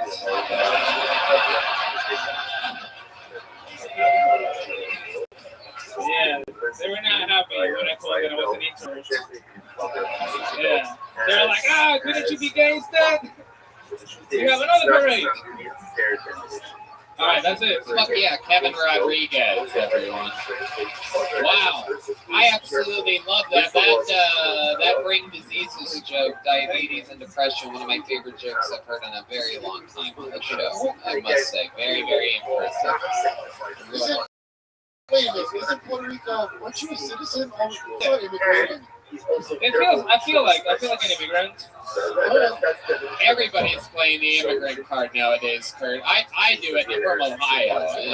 Here in Texas, everyone's an immigrant. You should hear what they say about ULA people when you turn around and play. I'm telling you, that's why I joined this team real quick. I'm like, I am not. Sometimes you hear what they say about you. Kevin, Puerto Rico, so what do? You go back and forth sometimes? No, I'm visiting from Detroit. I live in Detroit. Oh, okay. Hell yeah, it's basically Puerto Rico. Floods and shootings and, right? It's all the same. What made you go to Detroit?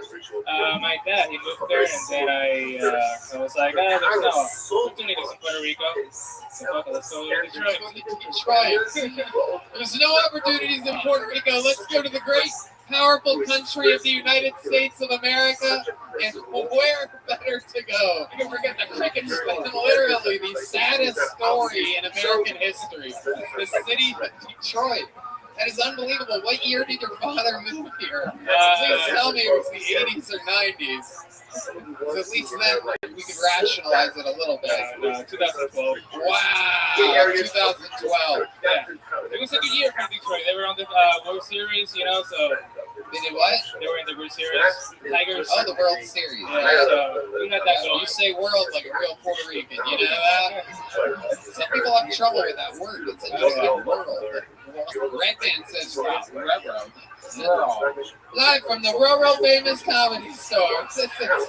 Literally, you would go back the first 250 the episode because it's Roro.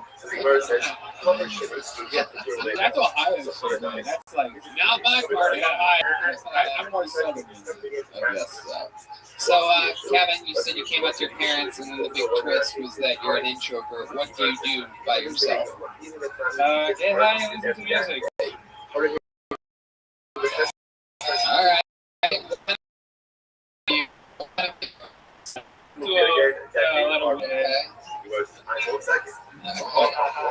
What else? There's these rainbow label called the Middle Funk, and it's like a lot of funky music from like the Middle East. Okay, you play any music or anything? No, I don't. That was. What else about your life? Anything else? Any fun facts about Kevin Rodriguez that we should know about? Seems like a fake name. He's got one dad. That's kind of boring. Something maybe the father did find it, maybe he didn't find it. What do you see here? Because it's something mostly did not like. What do you see here?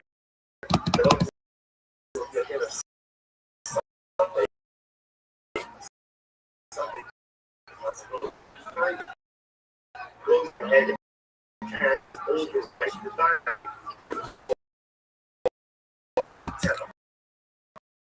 You see something. Or no, not that.